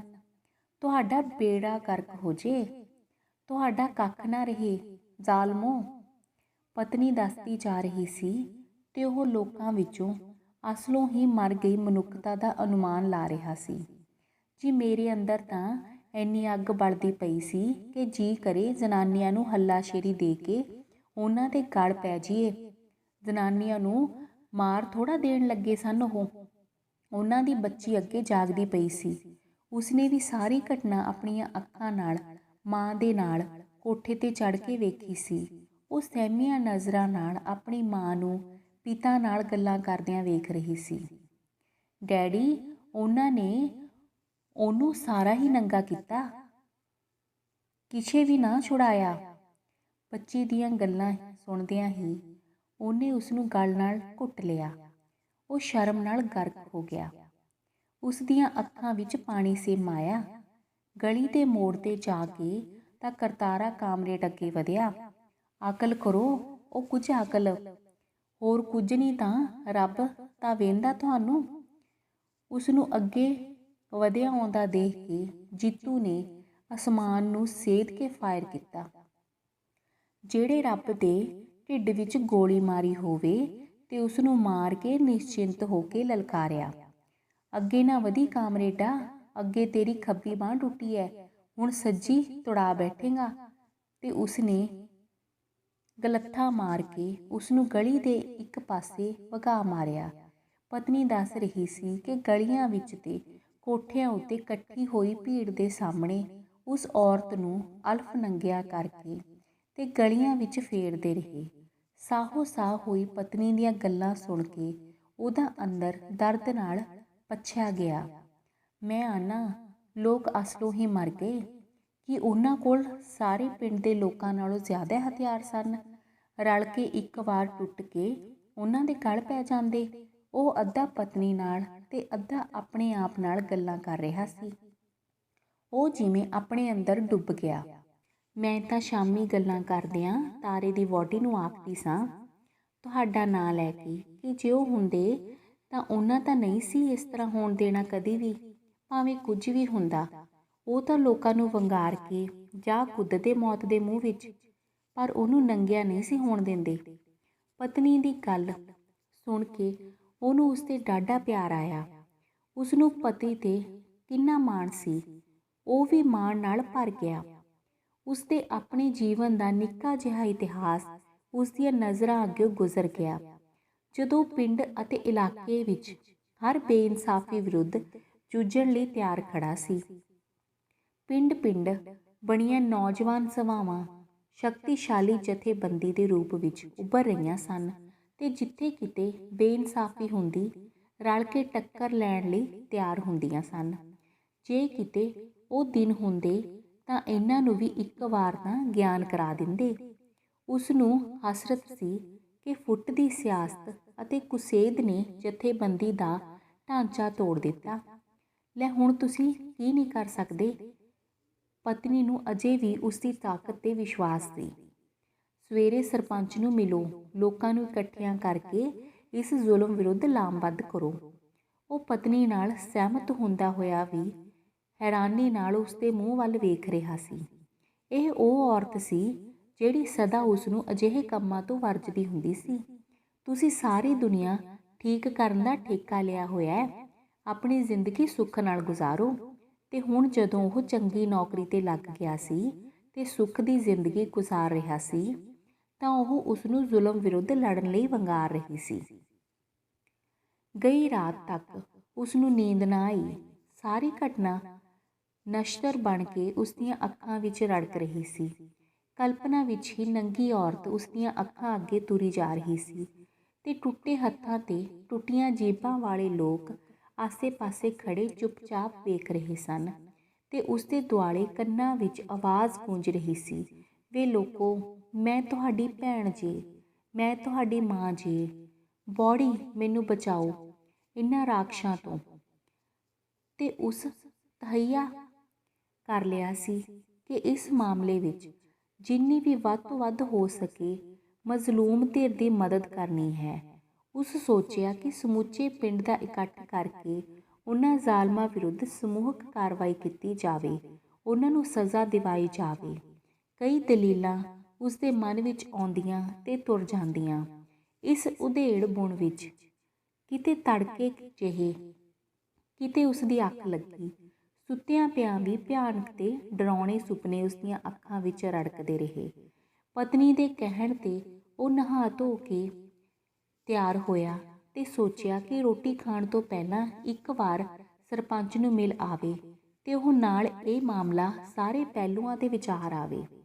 ਘਰੋਂ ਬਾਹਰ ਨਿਕਲਿਆ ਹੀ ਸੀ ਕਿ ਬਾਜ਼ਾਰ ਵਿੱਚ ਬਿਹਾਰੀ ਥੱਥੇ ਦੀ ਹੱਟੀ ਤੇ ਲੋਕ ਜੁੜੇ ਹੋਏ ਸਨ ਤੇ ਕੱਲ੍ਹ ਵਾਲੀ ਘਟਨਾ ਨੂੰ ਹੀ ਚਿੱਥ ਰਹੇ ਸਨ। ਕੋਈ ਕੁਝ ਕਹਿ ਰਿਹਾ ਸੀ ਤੇ ਕੋਈ ਕੁਝ। ਉਹ ਵੀ ਭੀੜ ਦੇ ਇੱਕ ਪਾਸੇ ਖਲੋ ਗਿਆ। ਉਸ ਨੂੰ ਵੇਖ ਕੇ ਡਾਕਟਰ ਹੈਂ ਜੀ ਬੋਲ ਪਿਆ। ਜ਼ੁਲਮ ਹੋਇਆ, ਘੋਰ ਜ਼ੁਲਮ ਹੈਂ ਜੀ। ਧੱਬਾ ਲੱਗ ਗਿਆ ਪਿੰਡ ਦੇ ਮੱਥੇ ਤੇ ਹੈਂ ਜੀ। ਲੋਕ ਗੱਲਾਂ ਕਰਨਗੇ ਫਲਾਣੇ ਪਿੰਡ ਨੇ ਆਹ ਕਰਤੂਤ ਕੀਤੀ ਹੈ ਜੀ। ਤੇ ਆਪਣੇ ਆਦਰਸ਼ਕ ਨਜ਼ਰੀਏ ਨੂੰ ਥੋੜ੍ਹਾ ਹੋਰ ਵਧਾ ਗਿਆ। ਮੈਂ ਤਾਂ ਇਹ ਆਖੂੰਗਾ ਜੀ ਕਿ ਸਾਰਾ ਪਿੰਡ ਨੰਗਾ ਹੋ ਗਿਆ, ਸਾਰੀ ਭਾਰਤ ਮਾਂ ਨੰਗੀ ਹੋ ਗਈ ਹੈ ਜੀ। ਘਾਰੂ ਅਮਲੀ ਨਸਵਾਰ ਦੀ ਡੱਬੀ ਟੁਣਕਾਉਂਦਾ ਨੱਕ ਵਿੱਚ ਚੂੰਡੀ ਲੈ ਰਿਹਾ ਸੀ। ਉਧਰੋਂ ਵਿਹਲਾ ਹੁੰਦਿਆਂ ਹੀ ਬੋਲ ਪਿਆ, ਹੈਂ ਜੀ ਸਾਹਿਬ, ਭਾਰਤ ਮਾਤਾ ਦੇ ਜੇਠੇ ਪੁੱਤਰ ਜੀ ਸਾਹਿਬ, ਤੇਰੀ ਦੁਕਾਨ 6 ਕਰਮਾਂ ਤੇ ਸੀ। ਉਦੋਂ ਤਾਂ ਦੁਕਾਨ ਦੇ ਥੜੇ ਤੇ ਖਲੋਤਾ ਦੰਦਾਂ ਵਿੱਚੋਂ ਕਰੇੜਾਂ ਕੱਢੀ ਜਾਂਦਾ ਸੀ। ਸਾਰੀ ਭੀੜ ਹੱਸ ਪਈ। ਚਿੱਥਾ ਹੋਇਆ। ਡਾਕਟਰ ਉਸ ਵੱਲ ਇਸ਼ਾਰਾ ਕਰਦਿਆਂ ਬੋਲਿਆ, ਅਸੀਂ ਤਾਂ ਜੀ ਵੇਖੋ ਬੁੱਢੇ ਬੰਦੇ ਆ ਹੈਂ ਜੀ। ਇਹ ਤਾਂ ਜੀ ਇਹਨਾਂ ਨੌਜਵਾਨਾਂ ਦਾ ਕੰਮ ਹੈ, ਲੜਨਾ ਭਿੜਨਾ ਹੈ ਜੀ। ਘਾਰੂ ਦਾ ਨਸ਼ਾ ਖਿੜਿਆ ਹੋਇਆ ਸੀ, ਵਿੱਚੋਂ ਬੁੜਕ ਪਿਆ, ਆਹੋ ਆਹੋ, ਇਹਨੂੰ ਦਿਓ ਸੋ ਬਲਦੀ ਦੇ ਬੁੱਥੇ, ਇਹਨੂੰ ਨਾ ਟੁੱਕ ਖਾਣ ਦਿਓ ਸੁੱਖ ਨਾਲ। ਇਹਨੇ ਬੌਂਡੀ ਬੰਦਿਆਂ ਲਈ ਫਾਟਾਂ ਬਣਾਉਣ ਦਾ ਠੇਕਾ ਲਿਆ। ਇਹਨੂੰ ਤੁਹਾਡੇ ਪਿੰਡ ਵਾਲਿਆਂ ਦੀ ਕਰਤੂਤ ਦਾ ਪਤਾ ਨਹੀਂ ਨਾ। ਇਹਨੂੰ ਬਚਨ ਸੂਹ ਵਾਲੀ ਗੱਲ ਭੁੱਲ ਗਈ ਹੋਣੀ ਆ। ਘਾਰੂ ਦੀ ਗੱਲ ਤਾਂ ਸੱਚੀ ਸੀ। ਸ਼ਰਾਬੀ ਹੋਏ ਥਾਣੇਦਾਰ ਨੇ ਬਾਬੇ ਬਚਨੇ ਸੂਹ ਦੀ ਦਾੜੀ ਇਸ ਕਰਕੇ ਪੁੱਟ ਸੁੱਟੀ ਸੀ ਕਿ ਉਸਨੇ ਸਾਹਮਣਿਓਂ ਤੁਰੇ ਆਉਂਦੇ ਥਾਣੇਦਾਰ ਨੂੰ ਦੋਵੇਂ ਹੱਥ ਜੋੜ ਕੇ ਫਤਿਹ ਕਿਉਂ ਨਹੀਂ ਸੀ ਬੁਲਾਈ। ਤੇ ਬਚਨ ਸਿੰਘ ਗਰੀਬ ਕਿਸਾਨ ਦੀ ਮਦਦ ਲਈ ਸਾਰੇ ਪਿੰਡ ਵਿੱਚੋਂ ਕੋਈ ਪਤਵੰਦਾ ਬੰਦਾ ਨਹੀਂ ਸੀ ਉੱਠਿਆ। ਸਗੋਂ ਜੇ ਉਸਨੇ ਬਾਬੇ ਦੀ ਮਦਦ ਤੇ ਥਾਣੇਦਾਰ ਦੇ ਵਿਰੁੱਧ ਕਾਰਵਾਈ ਕਰਨ ਲਈ ਲੋਕਾਂ ਨੂੰ ਪ੍ਰੇਰਿਆ ਵੀ ਤਾਂ ਉਹ ਉਸ ਮਾਰ ਕੁੱਟ ਕੇ ਥਾਣੇਦਾਰ ਦਾ ਜਨਮ ਸਿੱਧ ਅਧਿਕਾਰ ਸਮਝਦੇ ਹੋਏ ਸਗੋਂ ਉਸ ਨੂੰ ਸਮਝੌਤੀ ਦੇ ਰਹੇ ਸਨ। ਅਫਸਰ ਦੇ ਝਿੜਕੇ ਦਾ ਤੇ ਮੀਂਹ ਦੇ ਤਿਲਕੇ ਦਾ ਗੁੱਸਾ ਨਹੀਂ ਕਰਨਾ ਚਾਹੀਦਾ। ਇਹ ਤਾਂ ਉਹ ਹੀ ਹੈ ਜਿਸ ਨੇ ਇਲਾਕੇ ਦੀਆਂ ਸਭਾਵਾਂ ਇਕੱਠੀਆਂ ਕਰਕੇ ਪਿੰਡ ਵਿੱਚੋਂ ਮਾੜੇ ਸਮਝੇ ਜਾਂਦੇ ਬੰਦਿਆਂ ਨਾਲ ਲੈ ਕੇ ਮੁਜ਼ਾਹਰੇ ਕਰਕੇ ਤੇ ਵੱਡੇ ਅਫਸਰਾਂ ਨੂੰ ਮਿਲ ਕੇ ਤਫਤੀਸ਼ ਕਰਵਾ ਕੇ ਥਾਣੇਦਾਰ ਨੂੰ ਲਾਈਨ ਹਾਜ਼ਰ ਕਰਵਾਇਆ ਸੀ। ਨਹੀਂ ਤਾਂ ਤਫਤੀਸ਼ ਸਮੇਂ ਪਿੰਡ ਦੇ ਪਤਵੰਤੇ ਤਾਂ ਥਾਣੇਦਾਰ ਦੇ ਹੱਕ ਲਈ ਹੀ ਭੁਗਤ ਰਹੇ ਸਨ ਤੇ ਕਹਿੰਦੇ ਸਨ, ਜੀ ਇਹਨਾਂ ਨਾਲ ਤਾਂ ਆਲਾ ਅਫਸਰ ਤਾਂ ਕਦੀ ਆਇਆ ਨਹੀਂ ਅੱਜ ਤੱਕ। ਅਸੀਂ ਤਾਂ ਕਦੇ ਸੁਣਿਆ ਨਹੀਂ ਕਿ ਇਹਨਾਂ ਸ਼ਰਾਬ ਪੀਤੀ ਹੋਵੇ। ਤਾਊ ਬਚਨ ਸੂਹ ਵਾਲੀ ਗੱਲ ਮੈਨੂੰ ਭੁੱਲੀ ਨਹੀਂ। ਉਹ ਘਾਰੂ ਨੂੰ ਸੰਬੋਧਨ ਕਰਦਿਆਂ ਹੋਇਆ, ਪਰ ਇਹ ਗੱਲ ਤਾਂ ਮਾੜੀ ਹੋਈ ਹੈ। ਮਾੜੀ ਜੀ, ਬਿਲਕੁਲ ਮਾੜੀ। ਇੰਜ ਨਹੀਂ ਸੀ ਹੋਣਾ ਚਾਹੀਦਾ। ਸਾਰੇ ਸਹਿਮਤ ਸਨ। ਇੰਜ ਨਹੀਂ ਸੀ ਹੋਣਾ ਚਾਹੀਦਾ ਤਾਂ ਅੱਗੇ ਹੋ ਕੇ ਛੁਡਾਉਣਾ ਸੀ ਫਿਰ। ਉਦੋਂ ਕਿਉਂ ਸਭ ਨੇ ਸੱਪ ਸੁੰਘ ਗਿਆ। ਉਸ ਦੇ ਹਰਖੇ ਬੋਲ ਸੁਣ ਕੇ ਸਾਰੇ ਉਸ ਵੱਲ ਵੇਖਣ ਲੱਗੇ। ਅਚਾਨਕ ਬਿਹਾਰੀ ਥੱਥੇ ਨੇ ਚੁੱਪ ਨੂੰ ਤੋੜਿਆ। ਬਗਾਨੀ ਮੌਤੇ ਕੌਣ ਮਰਦਾ ਜੀ? ਰੋਡਾ ਧੂਸ਼, ਜਿਹੜਾ ਹੁਣ ਤੱਕ ਚੁੱਪ ਕਰਕੇ ਸੁਣ ਰਿਹਾ ਸੀ, ਆਪਣੀ ਮੱਘ ਵਰਗੀ ਉੱਚੀ ਆਵਾਜ਼ ਵਿੱਚ ਬੋਲਿਆ, ਉਹ ਛੱਡੋ ਖਹਿੜਾ, ਜਾਓ ਆਪੋ ਆਪ ਦੇ ਘਰ ਨੂੰ, ਤੁਸੀਂ ਆਪਸ ਵਿੱਚ ਨਾ ਲੜ ਪਿਓ। ਉਹਨਾਂ ਦੀ ਕੁੜੀ ਛੇੜੀ ਸੀ, ਉਹਨਾਂ ਦੀ ਬੁੜੀ ਨੰਗੀ ਕਰਤੀ। ਜੱਟ ਇੰਜ ਬਦਲੇ ਲੈਂਦੇ ਹੀ ਹੁੰਦੇ ਆ। ਉਹ ਆਪਣੇ ਵੱਲੋਂ 2 ਟੁਕ ਕਰ ਦਿੱਤੀ ਤੇ ਫਿਰ ਜਾਓ ਜਾਓ ਘਰੋਂ ਘਰੀ। ਕਹਿੰਦਾ ਜੰਮੀ ਭੀੜ ਨੂੰ ਇੰਜ ਸ਼ਿਸ਼ਕਾਰਨ ਲੱਗਾ ਜਿਵੇਂ ਭੇਡਾਂ ਬੱਕਰੀਆਂ ਦੀ ਇੱਜੜ ਨੂੰ ਖਿੰਡ ਜਾਣ ਲਈ ਕਹਿ ਰਿਹਾ ਹੋਵੇ। ਸਰਪੰਚ ਵੱਲ ਜਾਂਦਿਆਂ ਉਹ ਸਾਰੀ ਘਟਨਾ ਬਾਰੇ ਹੁਣੇ ਹੋਈਆਂ ਭੀੜ ਦੀਆਂ ਗੱਲਾਂ ਦੀ ਤਹਿ ਵਿੱਚ ਉਤਰਨ ਦਾ ਯਤਨ ਕਰਦਾ ਆ ਰਿਹਾ ਸੀ। ਘਾਰੂ ਦੀ ਗੱਲ ਵਜ਼ਨਦਾਰ ਸੀ ਤੇ ਬਿਹਾਰੀ ਥੱਤੇ ਦੀ ਸੱਚਾਈ ਵੀ ਕਿ ਬਗਾਨੇ ਮੌਤੇ ਕੌਣ ਮਾਰਦਾ ਜੀ। ਹਾਂ, ਲੋਕ ਤਾਂ ਆਪਣੀ ਆਪਣੀ ਜਾਨ ਬਚਾਉਣ ਦੀ ਫਿਕਰ ਵਿੱਚ ਸਨ। ਉਸ ਸੋਚਿਆ, ਬੇਗਾਨੀ ਮੌਤ ਕੋਈ ਕਿੱਥੇ ਮਰਦਾ ਸੀ। ਜੇ ਇਹ ਸਭ ਕੁਝ ਹੋ ਗਿਆ ਸੀ ਤਾਂ ਗਿਲਾ ਕਿਸ ਤੇ। ਉਹ ਮੁਸਕਰਾਇਆ। ਉਸਨੂੰ ਇੱਕ ਘਟਨਾ ਚੇਤੇ ਆ ਗਈ ਸੀ। ਬਹੁਤ ਸਾਲ ਪਹਿਲਾਂ ਜਦੋਂ ਇੱਕ ਸ਼ਹਿਰ ਵਿੱਚ ਕੁਝ ਵਿਦਿਆਰਥੀ ਪੁਲਿਸ ਵੱਲੋਂ ਮਾਰ ਦਿੱਤੇ ਜਾਣ ਤੇ ਸਾਰੇ ਪੰਜਾਬ ਵਿੱਚ ਸਰਕਾਰ ਵਿਰੁੱਧ ਲਹਿਰ ਉੱਠ ਖੜੀ ਹੋਣ ਤੇ ਇਤਿਹਾਤ ਵਜੋਂ ਉਸਨੂੰ ਪੁਲਿਸ ਨੇ ਫੜ ਲਿਆ ਸੀ, ਤਾਂ ਉਦੋਂ ਕੁਝ ਦਿਨ ਪਹਿਲਾਂ ਉਸਦੇ ਪਿਤਾ ਦੀ ਹੋਈ ਮੌਤ ਦਾ ਅਫਸੋਸ ਕਰਨ ਆਈ ਉਸਦੀ ਭੈਣ ਦੀ ਦੂਰ ਦੀ ਬਾਹਰ ਅੰਦਰ ਮਿਲਣ ਵਾਲੀ ਸਹੇਲੀ ਕਹਿ ਰਹੀ ਸੀ, ਭੈਣੇ, ਭਾਊ ਦੇ ਮਰਨ ਨਾਲ ਸਾਰਾ ਭਾਰ ਪੈ ਗਿਆ ਵਿਚਾਰੇ ਛੋਟੇ ਵੀਰ ਦੇ ਸਿਰ। ਵੱਡਾ ਵੀਰ ਤਾਂ ਮੈਂ ਸੁਣਿਆ ਨਲਾਇਕ ਹੀ ਨਿਕਲਿਆ। ਉਸ ਸੋਚਿਆ, ਇਹ ਤਾਂ ਮੇਰੇ ਵਰਗੇ ਕਮਲੇ ਤੇ ਨਲਾਇਕ ਬੰਦਿਆਂ ਦਾ ਕੰਮ ਸੀ ਕਿ ਲੋਕਾਂ ਦੇ ਕੰਮਾਂ ਵਿੱਚ ਟੰਗਾ ਅੜਾਉਂਦੇ ਫਿਰਨ। ਉਸ ਨੂੰ ਲੱਗਾ ਕਿ ਉਸ ਕੁੜੀ ਦੇ ਵਿਚਾਰ ਆਮ ਲੋਕਾਂ ਦੇ ਵਿਚਾਰ ਸਨ। ਪਿੰਡ ਦੇ ਚੌਧਰੀ ਵੀ ਉਸ ਨੂੰ ਅੰਦਰੋਂ ਕਿਹੜਾ ਚੰਗਾ ਸਮਝਦੇ ਸਨ। ਲੋਕਾਂ ਲਈ ਲੜਦਾ ਮਰਦਾ ਤਾਂ ਉਹ ਨਲਾਇਕ ਨਿਕੰਮਾ ਸੀ, ਪਰ ਜਦੋਂ ਆਰਾਮ ਨਾਲ ਵਧੀਆ ਨੌਕਰੀ ਤੇ ਲੱਗ ਗਿਆ ਤਾਂ ਸਾਰੇ ਲੋਕ ਕਹਿੰਦੇ, ਪਹਿਲੇ ਕੰਮ ਛੱਡ ਤੇ ਜੀ। ਉਹ ਉਸ ਵੱਲ ਇੰਜ ਵੇਖਦੇ ਜਿਵੇਂ ਉਹ ਪਹਿਲਾਂ ਡਾਕੇ ਮਾਰਦਾ ਹੁੰਦਾ ਸੀ ਜਾਂ 10 ਨੰਬਰੀਆ ਬਦਮਾਸ਼ ਸੀ। ਚਲੋ ਚੰਗਾ ਕੀਤਾ ਜੇ। ਅੱਜ ਕੱਲ੍ਹ ਜ਼ਮਾਨਾ ਵੀ ਨਹੀਂ ਇਹੋ ਜਿਹੇ ਕੰਮਾਂ ਦਾ। ਕੋਈ ਨਹੀਂ ਕਿਸੇ ਦੀ ਮਦਦ ਲਈ ਦੌੜਦਾ, ਸਭ ਨੂੰ ਆਪੋ ਆਪਣੀ ਪਈ ਹੋਈ ਹੈ। ਤੇ ਜਦੋਂ ਉਹ ਸਰਪੰਚ ਦੇ ਚੁਬਾਰੇ ਵੱਲ ਵੜਿਆ, ਵੇਖਿਆ ਉਹਨਾਂ ਪਿਓ ਪੁੱਤਰਾਂ ਵਿਚਕਾਰ ਵੀ ਲਗਭਗ ਇਸ ਮਸਲੇ ਨੂੰ ਲੈ ਕੇ ਵਿਵਾਦ ਚੱਲ ਰਿਹਾ ਸੀ। ਪਿਓ ਪੁਰਾਣਾ ਬੰਦਾ ਸੀ, ਮੁੱਢਲਿਆਂ ਵਿੱਚ 2 ਵਾਰ ਆਪ ਵੀ ਸਰਪੰਚ ਰਹਿ ਚੁੱਕਾ ਸੀ। ਉਸ ਨੇ ਜ਼ਮਾਨੇ ਦੇ ਸਭ ਉਤਰਾ ਚੜ੍ਹਾਅ ਵੇਖੇ ਹੋਏ ਸਨ। ਸਰਪੰਚ ਨੰਗੀ ਕੀਤੀ ਹੋਈ ਔਰਤ ਦੀ ਮਜ਼ਲੂਮ ਧਿਰ ਵੱਲ ਸੀ ਤੇ ਉਹ ਸ਼ਾਮੀ ਘਟਨਾ ਵਾਪਰਨ ਤੋਂ ਪਿੱਛੋਂ ਆਪ ਇਕੱਲਾ ਥਾਣੇਦਾਰ ਨੂੰ ਮਿਲ ਕੇ ਆਇਆ ਸੀ ਤੇ ਮਜ਼ਲੂਮ ਧਿਰ ਦੀ ਮਦਦ ਕਰਨ ਲਈ ਕਹਿ ਆਇਆ ਸੀ। ਘਰ ਉਸ ਦਾ ਪਿਤਾ ਕਹਿ ਰਿਹਾ ਸੀ ਕਿ ਜੀਤੂ ਹੋਰਾਂ ਨੇ ਵੋਟਾਂ ਵਿੱਚ ਉਹਨਾਂ ਦੀ ਡਟਵੀਂ ਮਦਦ ਕੀਤੀ ਸੀ। ਉਂਝ ਵੀ ਉਹ ਬੰਦਿਆਂ ਵਾਲੇ ਸਨ, ਮਾਰਖੋਰੇ ਸਨ। ਲੋੜ ਸਮੇਂ ਹਰ ਵੇਲੇ ਉਹ ਮੋਢੇ ਨਾਲ ਮੋਢਾ ਦੇਣ ਲਈ ਤਿਆਰ ਰਹਿੰਦੇ ਸਨ ਤੇ ਇਸ ਤੋਂ ਵੱਧ ਉਹ ਰਾਤੀ ਅੱਧੀ ਰਾਤ ਤੱਕ ਉਹਨਾਂ ਦੇ ਘਰ ਆ ਕੇ ਬੈਠੇ ਰਹੇ ਸਨ ਤੇ ਤਰਲੇ ਕਰਦੇ ਰਹੇ ਸਨ ਕਿ ਉਹ ਉਹਨਾਂ ਦੀ ਮੁਖਾਲਫਤ ਨਾ ਕਰਨ। ਉਹ ਤਾਂ ਉਹਨਾਂ ਦੇ ਹੱਥੀਂ ਬੱਧੇ ਗੁਲਾਮ ਸਨ, ਨਾ ਕਦੀ ਅੱਗੇ ਉਸ ਤੋਂ ਭੱਜੇ ਸਨ ਤੇ ਨਾ ਅਗਾਂਹ ਭੱਜਣਗੇ। ਉਹਨਾਂ ਨੇ ਆਪਣੇ ਬੰਦੇ ਇਲਾਕੇ ਦੇ ਸਰਕਾਰੀ MLA ਵੱਲ ਵੀ ਭੇਜੇ ਸਨ। ਥਾਣੇਦਾਰ ਨੂੰ ਵੀ ਉਹਨਾਂ ਪਹੁੰਚ ਕੀਤੀ ਸੀ, ਪਰ ਸਰਪੰਚ ਆਪਣੇ ਬੰਦਿਆਂ ਨੂੰ ਛੱਡ ਕੇ ਰਾਤੀ ਦੂਜੀ ਧਿਰ ਵੱਲੋਂ ਥਾਣੇਦਾਰ ਵੱਲ ਕਿਉਂ ਗਿਆ ਸੀ। ਤੇ ਫਿਰ ਵੇਖੋ ਜੀ, ਜਿਨ੍ਹਾਂ ਦੀ ਇਹ ਮਦਦ ਕਰਦੇ ਜੇ ਉਹ ਆਪ ਡਰਦੇ ਰਾਤੀ ਘਰੋਂ ਹੀ ਭੱਜੇ ਰਹੇ ਜੇ। ਹੁਣ ਤੁਹਾਡੇ ਅੱਗੇ ਅੱਗੇ ਹੀ ਹੋ ਕੇ ਗਏ ਜੇ। ਸਰਪੰਚ ਦਾ ਪਿਓ ਉਸ ਵੱਲ ਮੂੰਹ ਕਰਕੇ ਕਹਿਣ ਲੱਗਾ, ਤੇ ਸਾਡੇ ਸਰਦਾਰ ਹੋਰੀ ਰਾਤ ਦੇ ਭੱਜੇ ਫਿਰਦੇ ਜੇ।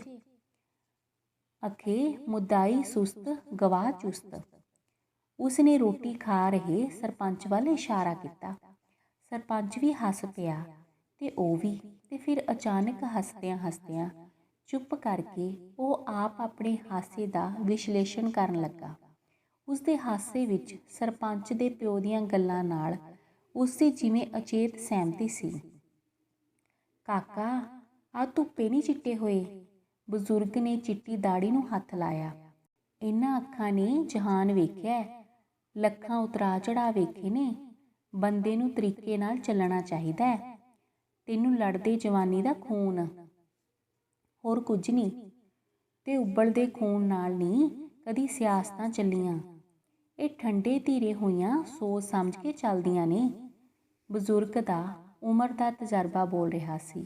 ਜਿਨ੍ਹਾਂ ਨੇ ਵੋਟਾਂ ਲੈਣੀਆਂ ਹੋਣ ਉਹ ਨਹੀਂ ਇਹੋ ਜਿਹੇ ਪੰਗੇ ਲੈਂਦੇ। ਇਹੋ ਜਿਹੇ ਪੰਗੇ ਤਾਂ ਜਿਵੇਂ ਆਹ ਸਰਦਾਰ ਹੋਰੀ ਲੈਂਦੇ ਰਹੇ ਨੇ, ਉਹੋ ਜਿਹੀਆਂ ਜਥੇਬੰਦੀਆਂ ਹੀ ਲੈ ਸਕਦੀਆਂ।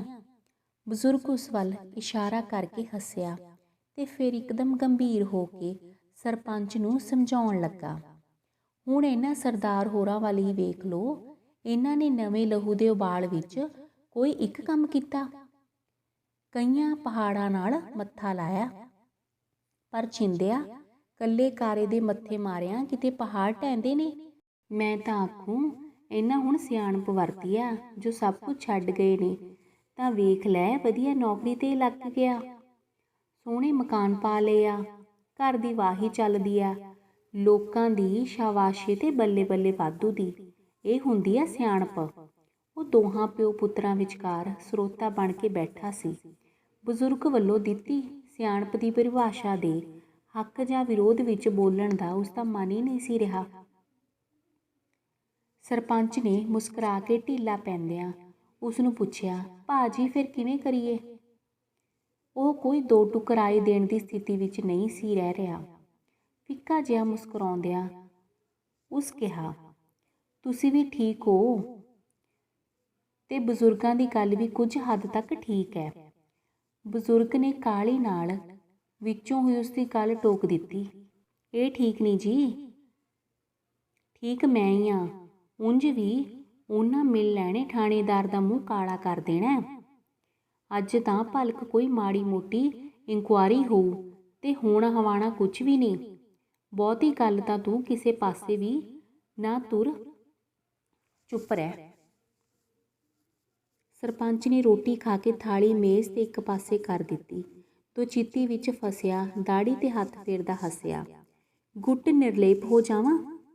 ਇੰਨੇ ਚਿਰ ਵਿੱਚ ਨੌਕਰ ਚਾਹ ਦੇ 3 ਪਿਆਲੇ ਬਣਵਾ ਲਿਆਇਆ। ਸਰਪੰਚ ਨੇ ਉਸ ਨੂੰ ਇਸ਼ਾਰਾ ਕੀਤਾ ਤੇ ਉਸ ਵੱਲ ਪਿਆਲਾ ਸਰਕਾਉਂਦਿਆਂ ਪੁੱਛਿਆ, ਸੱਚ ਤੁਸੀਂ ਦੱਸੋ ਭਾਜੀ ਕਿਵੇਂ ਆਏ? ਅਸੀਂ ਤਾਂ ਤੁਹਾਨੂੰ ਗੱਲ ਕਰਨ ਦਾ ਮੌਕਾ ਹੀ ਨਹੀਂ ਦਿੱਤਾ। ਉਹ ਬਿਨਾਂ ਬਹੁਤਾ ਸੋਚਿਆ ਝੱਟ ਹੀ ਬੋਲ ਪਿਆ, ਮੈਂ ਤਾਂ ਉਹ ਸ਼ਹੀਦਾਂ ਦੀ ਯਾਦਗਾਰ ਸੰਬੰਧੀ ਤੁਹਾਡੇ ਕੋਲ ਆਇਆ। ਕੰਧ ਹੋਣ ਪਿੱਛੋਂ ਕੰਮ ਉੱਥੇ ਹੀ ਖੜੋਤਾ। ਮੈਂ ਕਹਿੰਦਾ ਸਾਂ ਬਾਹਰ ਲੋਹੇ ਦਾ ਗੇਟ ਲਾ ਕੇ ਅੰਦਰ ਮਿਸਤਰੀ ਨੂੰ ਆ ਕੇ ਲਾਠ ਜਿਹੀ ਖੜੀ ਕਰਾ ਲਈਏ ਤੇ ਸ਼ਹਿਰੋਂ ਸ਼ਹੀਦਾਂ ਦੇ ਨਾਵਾਂ ਦੀ ਸਿੱਲ ਖੁਦਵਾ ਲਿਆਈਏ। ਮੇਰੇ ਕੋਲ ਕੁਝ ਪੈਸੇ ਪਏ ਸਨ ਤੇ ਮੈਂ ਸੋਚਿਆ ਇਹ ਲੱਗ ਹੀ ਜਾਣ ਤਾਂ ਚੰਗਾ। ਉਸ ਦੀ ਗੱਲ ਸੁਣ ਕੇ ਸਰਪੰਚ ਤਾਂ ਅਜੇ ਚੁੱਪੀ ਸੀ ਕਿ ਉਸ ਦਾ ਪਿਓ ਬੋਲ ਪਿਆ, ਲੈ ਗੱਲ ਬਣ ਗਈ, ਸਗੋਂ ਇਹ ਕੰਮ ਵੀ ਕਰਨੇ ਵਾਲਾ ਹੈ। ਨਿਬੇੜੋ ਵਿੱਚੋਂ ਦਰਵਾਜ਼ਾ ਲਾ ਕੇ ਉੱਥੇ ਐਵੇਂ ਕੁੱਤੇ ਹੱਗਦੇ ਫਿਰਦੇ ਨੇ। ਤੇ ਫਿਰ ਉਸਨੇ ਠੋਸ ਸਲਾਹ ਦਿੰਦਿਆਂ ਕਿਹਾ, ਇੰਜ ਕਰੋ, ਅੱਜ ਤਾਂ ਐਤਵਾਰ ਹੈ, ਸਿੱਲ ਤਾਂ ਸ਼ਹਿਰੋਂ ਖੁਦਵਾਈ ਨਹੀਂ ਜਾਣੀ। ਅੱਜ ਸ਼ਹਿਰ ਦਾ ਪ੍ਰੋਗਰਾਮ ਭਲਕ ਤੇ ਰੱਖ ਲਓ। ਨਾਲੇ ਅੰਬੂ ਦੀ ਕੁੜੀ ਲਈ ਭਲਕੇ ਪੰਚਾਇਤ ਵੱਲੋਂ ਤੂੰ ਭਾਂਡੇ ਵੀ ਲੈ ਕੇ ਦੇਣੇ ਨੇ ਸ਼ਹਿਰੋਂ, ਤੇ ਲੋਹੇ ਦਾ ਗੇਟ ਤੁਸੀਂ ਅੱਜ ਹੀ ਚੌਂਕ ਵਿੱਚ ਬਣਵਾਣਾ ਦੇ ਆਓ। ਤੇ ਕੱਲ ਜੇ ਹੋ ਸਕੇ ਤਾਂ ਸ਼ਹਿਰੋਂ ਸਿੱਲ ਵੀ ਬਣਵਾ ਲਿਆਓ। ਪਿੱਛੋਂ ਜੇ ਕੋਈ ਆਊ ਤਾਂ ਮੈਂ ਆਖੂੰਗਾ ਉਹ ਯਾਦਗਾਰ ਬਣਾਉਣ ਵਾਲੇ ਕੰਮ ਗਏ ਨੇ। ਕੰਮ ਦਾ ਕੰਮ, ਬਹਾਨੇ ਦਾ ਬਹਾਨਾ, ਦੋਹਾਂ ਧਿਰਾਂ ਤੋਂ ਬਚਾ। ਸਰਪੰਚ ਪਿਓ ਦੀ ਗੱਲ ਨਾਲ ਸਹਿਮਤ ਸੀ। ਉਹ ਤਿਆਰ ਹੋ ਕੇ ਮਿਸਤਰੀ ਨੂੰ ਸੱਦ ਲਿਆਏ। ਦਰਵਾਜ਼ੇ ਦੀ ਥਾਂ ਮੀਣੀ ਤੇ ਉਸ ਨੂੰ ਨਾਲ ਲੈ ਕੇ ਚੌਂਕ ਵਿੱਚ ਲੋਹੇ ਦਾ ਗੇਟ ਬਣਨਾ ਦੇਣ ਚਲੇ ਗਏ। ਇਹ ਕੰਮ ਕਰਦਿਆਂ ਹੀ ਉਹਨਾਂ ਨੂੰ ਸ਼ਾਮਾਂ ਪੈ ਗਈਆਂ। ਅਗਲੇ 2 ਦਿਨ ਛੁੱਟੀਆਂ ਲਈਆਂ ਹੋਣ ਕਰਕੇ ਉਹਨਾਂ ਨੇ ਅਗਲੇ ਦਿਨ ਸ਼ਹਿਰ ਜਾ ਕੇ ਸਿੱਲ ਖੁਦਵਾਉਣ ਦਾ ਪ੍ਰੋਗਰਾਮ ਸਰਪੰਚ ਨਾਲ ਨਿਸ਼ਚਿਤ ਕਰ ਲਿਆ। ਸ਼ਾਮੀ ਘਰ ਆ ਕੇ ਉਹ ਥੱਕਿਆ ਟੁੱਟਿਆ ਵਾਂਗ ਨਿਢਾਲ ਹੋਇਆ ਮੰਜੇ ਤੇ ਟਹਿ ਪਿਆ। ਉਸਦੀ ਘਰਵਾਲੀ ਵਾਰ-ਵਾਰ ਉਸ ਨੂੰ ਪੁੱਛ ਰਹੀ ਸੀ ਕਿ ਉਹ ਕੀ ਕਰਕੇ ਆਇਆ ਸੀ, ਗੱਲ ਕਿੱਥੋਂ ਤੱਕ ਅੱਪੜੀ ਸੀ, ਕੇਸ ਦਾ ਕੁਝ ਬਣੇਗਾ ਵੀ, ਕੀ ਕਿਸੇ ਉੱਚ ਪੁਲਿਸ ਅਫਸਰ ਨੂੰ ਮਿਲੇ ਵੀ ਸਨ ਜਾਂ ਨਹੀਂ। ਪਤਨੀ ਦੇ ਸਵਾਲਾਂ ਦਾ ਉਸ ਕੋਲ ਕੋਈ ਜਵਾਬ ਨਹੀਂ ਸੀ। ਉਸ ਦੀਆਂ ਲੱਤਾਂ ਥਕਾਵਟ ਨਾਲ ਫੁੱਲੀਆਂ ਹੋਈਆਂ ਸਨ ਤੇ ਮੂੰਹ ਦਾ ਸਵਾਦ ਕਸੈਲਾ ਕਸੈਲਾ ਸੀ। ਅੱਜ ਫਿਰਦੇ ਫਿਰਦੇ ਥੱਕ ਗਏ। ਐਤਵਾਰ ਕਰਕੇ ਕੋਈ ਮਿਲਿਆ ਨਹੀਂ। DSP ਵੱਲ ਵੀ ਗਏ ਸਾਂ। ਉਹ ਚਾਹੁੰਦਾ ਸੀ ਪਤਨੀ ਕੋਈ ਸਵਾਲ ਨਾ ਪੁੱਛੇ, ਉਸ ਨੂੰ ਉਸਦੇ ਰਹਿਮ ਤੇ ਰਹਿਣ ਦੇਵੇ। ਤੁਸੀਂ ਸਵੇਰੇ ਜਾ ਕੇ ਫਿਰ 2-3 ਛੁੱਟੀਆਂ ਜ਼ਰੂਰ ਲੈ ਆਓ। ਉਹਦੀ ਪਤਨੀ ਉਸਨੂੰ ਤਾਕੀਦ ਕਰ ਰਹੀ ਸੀ। ਚੰਗਾ ਕਹਿ ਕੇ ਉਹ ਪਾਸਾ ਪਰਤ ਕੇ ਪੈ ਗਿਆ ਤੇ ਤਬੀਅਤ ਖਰਾਬ ਹੋਣ ਦਾ ਬਹਾਨਾ ਕਰਕੇ ਉਹ ਸੌਂ ਜਾਣ ਦੀ ਇਜਾਜ਼ਤ ਮੰਗੀ। ਲਿਆਓ ਮੈਂ ਲੱਤਾਂ ਘੁੱਟ ਦਿਆਂ। ਉਹ ਉਸਨੂੰ ਘੁੱਟਣ ਲੱਗੀ ਤੇ ਉਹ ਜ਼ੋਰ ਦੀ ਦੰਦਾਂ ਵਿੱਚ ਬੁੱਲ ਚਿੱਥਦਾ ਸੋਚੀ ਗਿਆ। ਸਵੇਰੇ ਤੜਕੇ 5 ਵਜੇ ਉੱਠਦਿਆਂ ਹੀ ਉਹ ਨੌਕਰੀ ਤੇ ਜਾਣ ਲਈ ਤਿਆਰ ਸੀ। ਪਤਨੀ ਉੱਠ ਕੇ ਪਹਿਲਾਂ ਵਾਂਗ ਰੋਟੀ ਟੁੱਕ ਦੇ ਆਹਰ ਵਿੱਚ ਲੱਗ ਗਈ ਸੀ। ਉਹ ਆਪ ਮਨ ਹੀ ਮਨ ਵਿੱਚ ਖੁਸ਼ ਸੀ ਕਿ ਉਸਨੇ ਪਤਨੀ ਨੂੰ ਲਈਆਂ ਛੁੱਟੀਆਂ ਬਾਰੇ ਨਹੀਂ ਦੱਸਿਆ। ਛੁੱਟੀਆਂ ਦਾ ਕੀ ਸੀ, ਉਹ ਜਾ ਕੇ ਕੈਂਸਲ ਕਰਵਾ ਲਵੇਗਾ। ਤੁਰਨ ਤੋਂ ਪਹਿਲਾਂ ਉਸਨੇ ਪਤਨੀ ਨੂੰ ਸਮਝਾਇਆ, ਰਾਜ ਜੇ ਅੱਜ ਸਰਪੰਚ ਘਰ ਆਵੇ ਉਹਨੂੰ ਕਹੀਂ ਕਿ ਉਹ ਚਲੇ ਗਏ ਨੇ ਤੇ ਕਹਿ ਗਏ ਨੇ ਕਿ ਸ਼ਹੀਦਾਂ ਦੀ ਯਾਦਗਾਰੀ ਸਿਲ ਆਪੇ ਕਿਤੇ ਫੇਰ ਲੱਗ ਜਾਵੇਗੀ। ਐਡੀ ਕਾਹਦੀ ਕਾਹਲ ਹੈ। ਉਸਦੇ ਬੋਲਾਂ ਵਿੱਚ ਧੁਆਂਖੀ ਤਲਖੀ ਸੀ। ਪਤਨੀ ਹੋਰ ਸਵਾਲ ਨਾ ਕਰੇ ਇਸ ਲਈ ਉਸਨੇ ਕਾਹਲੀ ਨਾਲ ਆਪਣਾ ਕੱਪੜਿਆਂ ਵਾਲਾ ਬੈਗ ਚੁੱਕਿਆ। ਮੈਂ ਕਿਹਾ। ਪਤਨੀ ਦੀ ਆਵਾਜ਼ ਸੁਣਦਿਆਂ ਉਹ ਫੇਰ ਤ੍ਰਪ ਗਿਆ। ਸੱਚ ਤੁਹਾਡੇ ਕੱਪੜਿਆਂ ਵਿੱਚੋਂ 2 ਜ਼ਨਾਨਾ ਸੂਟ ਤੇ 1 ਸਾਲੂ ਨਿਕਲਿਆ। ਉਸਨੇ ਸੁੱਖ ਦਾ ਸਾਹ ਲੈਂਦਿਆਂ ਕਿਹਾ। ਹਾਂ ਉਹ ਮੈਂ ਅੰਬੂ ਦੀ ਕੁੜੀ ਲਈ ਲੈ ਕੇ ਆਇਆ ਸਾਂ। ਅੱਵਲ ਤਾਂ ਮੈਂ ਛੁੱਟੀ ਲੈ ਕੇ ਆਜੂ, ਨਹੀਂ ਤਾਂ ਇਹ ਕੱਪੜੇ ਤੂੰ ਉਹਨਾਂ ਦੇ ਘਰ ਦੇ ਆਵੀਂ, ਸ਼ਗਨ ਵੀ ਪਾ ਆਵੀਂ। ਪਿੰਡ ਦੀ ਧੀ ਭੈਣ ਨੂੰ ਕੱਜਣਾ ਆਪਣਾ ਫਰਜ਼ ਬਣਦਾ। ਤੇ ਉਹਦੀ ਜ਼ਬਾਨ ਥਿੜਕ ਗਈ। ਕਾਹਲੀ ਨਾਲ ਤੁਰਨ ਤੋਂ ਪਹਿਲਾਂ ਉਹ ਸਦਾ ਵਾਂਗ ਸੁੱਤੇ ਬੱਚਿਆਂ ਦਾ ਮੱਥਾ ਚੁੰਮਣ ਲਈ ਉਹਨਾਂ ਦੇ ਮੰਜੇ ਵੱਲ ਵਧਿਆ। ਬੱਚੇ ਦਾ ਮੱਥਾ ਚੁੰਮ ਕੇ ਜਦੋਂ ਉਸਨੇ ਨਿੱਕੇ ਸੰਧੂ ਪਾਤਸ਼ਾਹ ਵੱਲ ਵੇਖਿਆ ਤਾਂ ਉਸ ਦੀਆਂ ਸੁੱਤੇ ਪਈਆਂ ਦੀਆਂ ਅੱਖਾਂ ਖੁੱਲ੍ਹੀਆਂ ਹੋਈਆਂ ਸਨ। ਉਸਨੇ ਨੀਵਾਂ ਹੋ ਕੇ ਜਿਉਂ ਹੀ ਉਸਦੇ ਮੱਥੇ ਤੇ ਬੁੱਲ ਰੱਖੇ ਤਾਂ ਕੀ ਵੇਖਦਾ ਹੈ।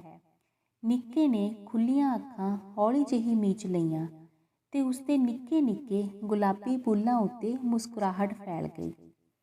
ਬੱਚੇ ਨੇ ਤਾਂ ਸਹਿਵਣ ਹੀ ਅੱਖਾਂ ਮੀਚੀਆਂ ਸਨ। ਉਹ ਤਾਂ ਸਹਿਵਣ ਹੀ ਮੁਸਕਰਾਇਆ ਸੀ। ਪਰ ਉਸਨੂੰ ਲੱਗਾ ਜਿਵੇਂ ਬੱਚੇ ਨੇ ਉਸ ਵੱਲ ਵੇਖ ਕੇ ਅੱਖਾਂ ਮੀਟੀਆਂ ਹੋਣ, ਜਿਵੇਂ ਉਹ ਉਸ ਵੱਲ ਵੇਖ ਕੇ ਸ਼ਰਾਰਤ ਨਾਲ ਮੁਸਕਰਾਇਆ ਹੋਵੇ।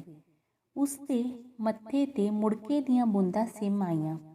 ਉਹਦਾ ਸਿਰ ਜਿਵੇਂ ਘੁੰਮਣ ਲੱਗਾ ਤੇ ਉਸਨੂੰ ਲੱਗਾ ਜਿਵੇਂ ਉਸਦੇ ਪੈਰਾਂ ਹੇਠਾਂ ਚੀਕਣੀ ਦਲਦਲ ਹੋਵੇ ਤੇ ਉਹ ਬਾਹਰ ਨਿਕਲਣ ਦਾ ਜ਼ੋਰ ਲਾਉਂਦਿਆਂ ਵੀ ਉਸਦੇ ਹੇਠਾਂ ਹੀ ਹੇਠਾਂ ਧੱਸਦਾ ਜਾ ਰਿਹਾ ਹੋਵੇ ਤੇ ਗਲ ਖੋਬੇ ਵਿੱਚ ਖੁੱਭ ਗਿਆ ਹੋਵੇ।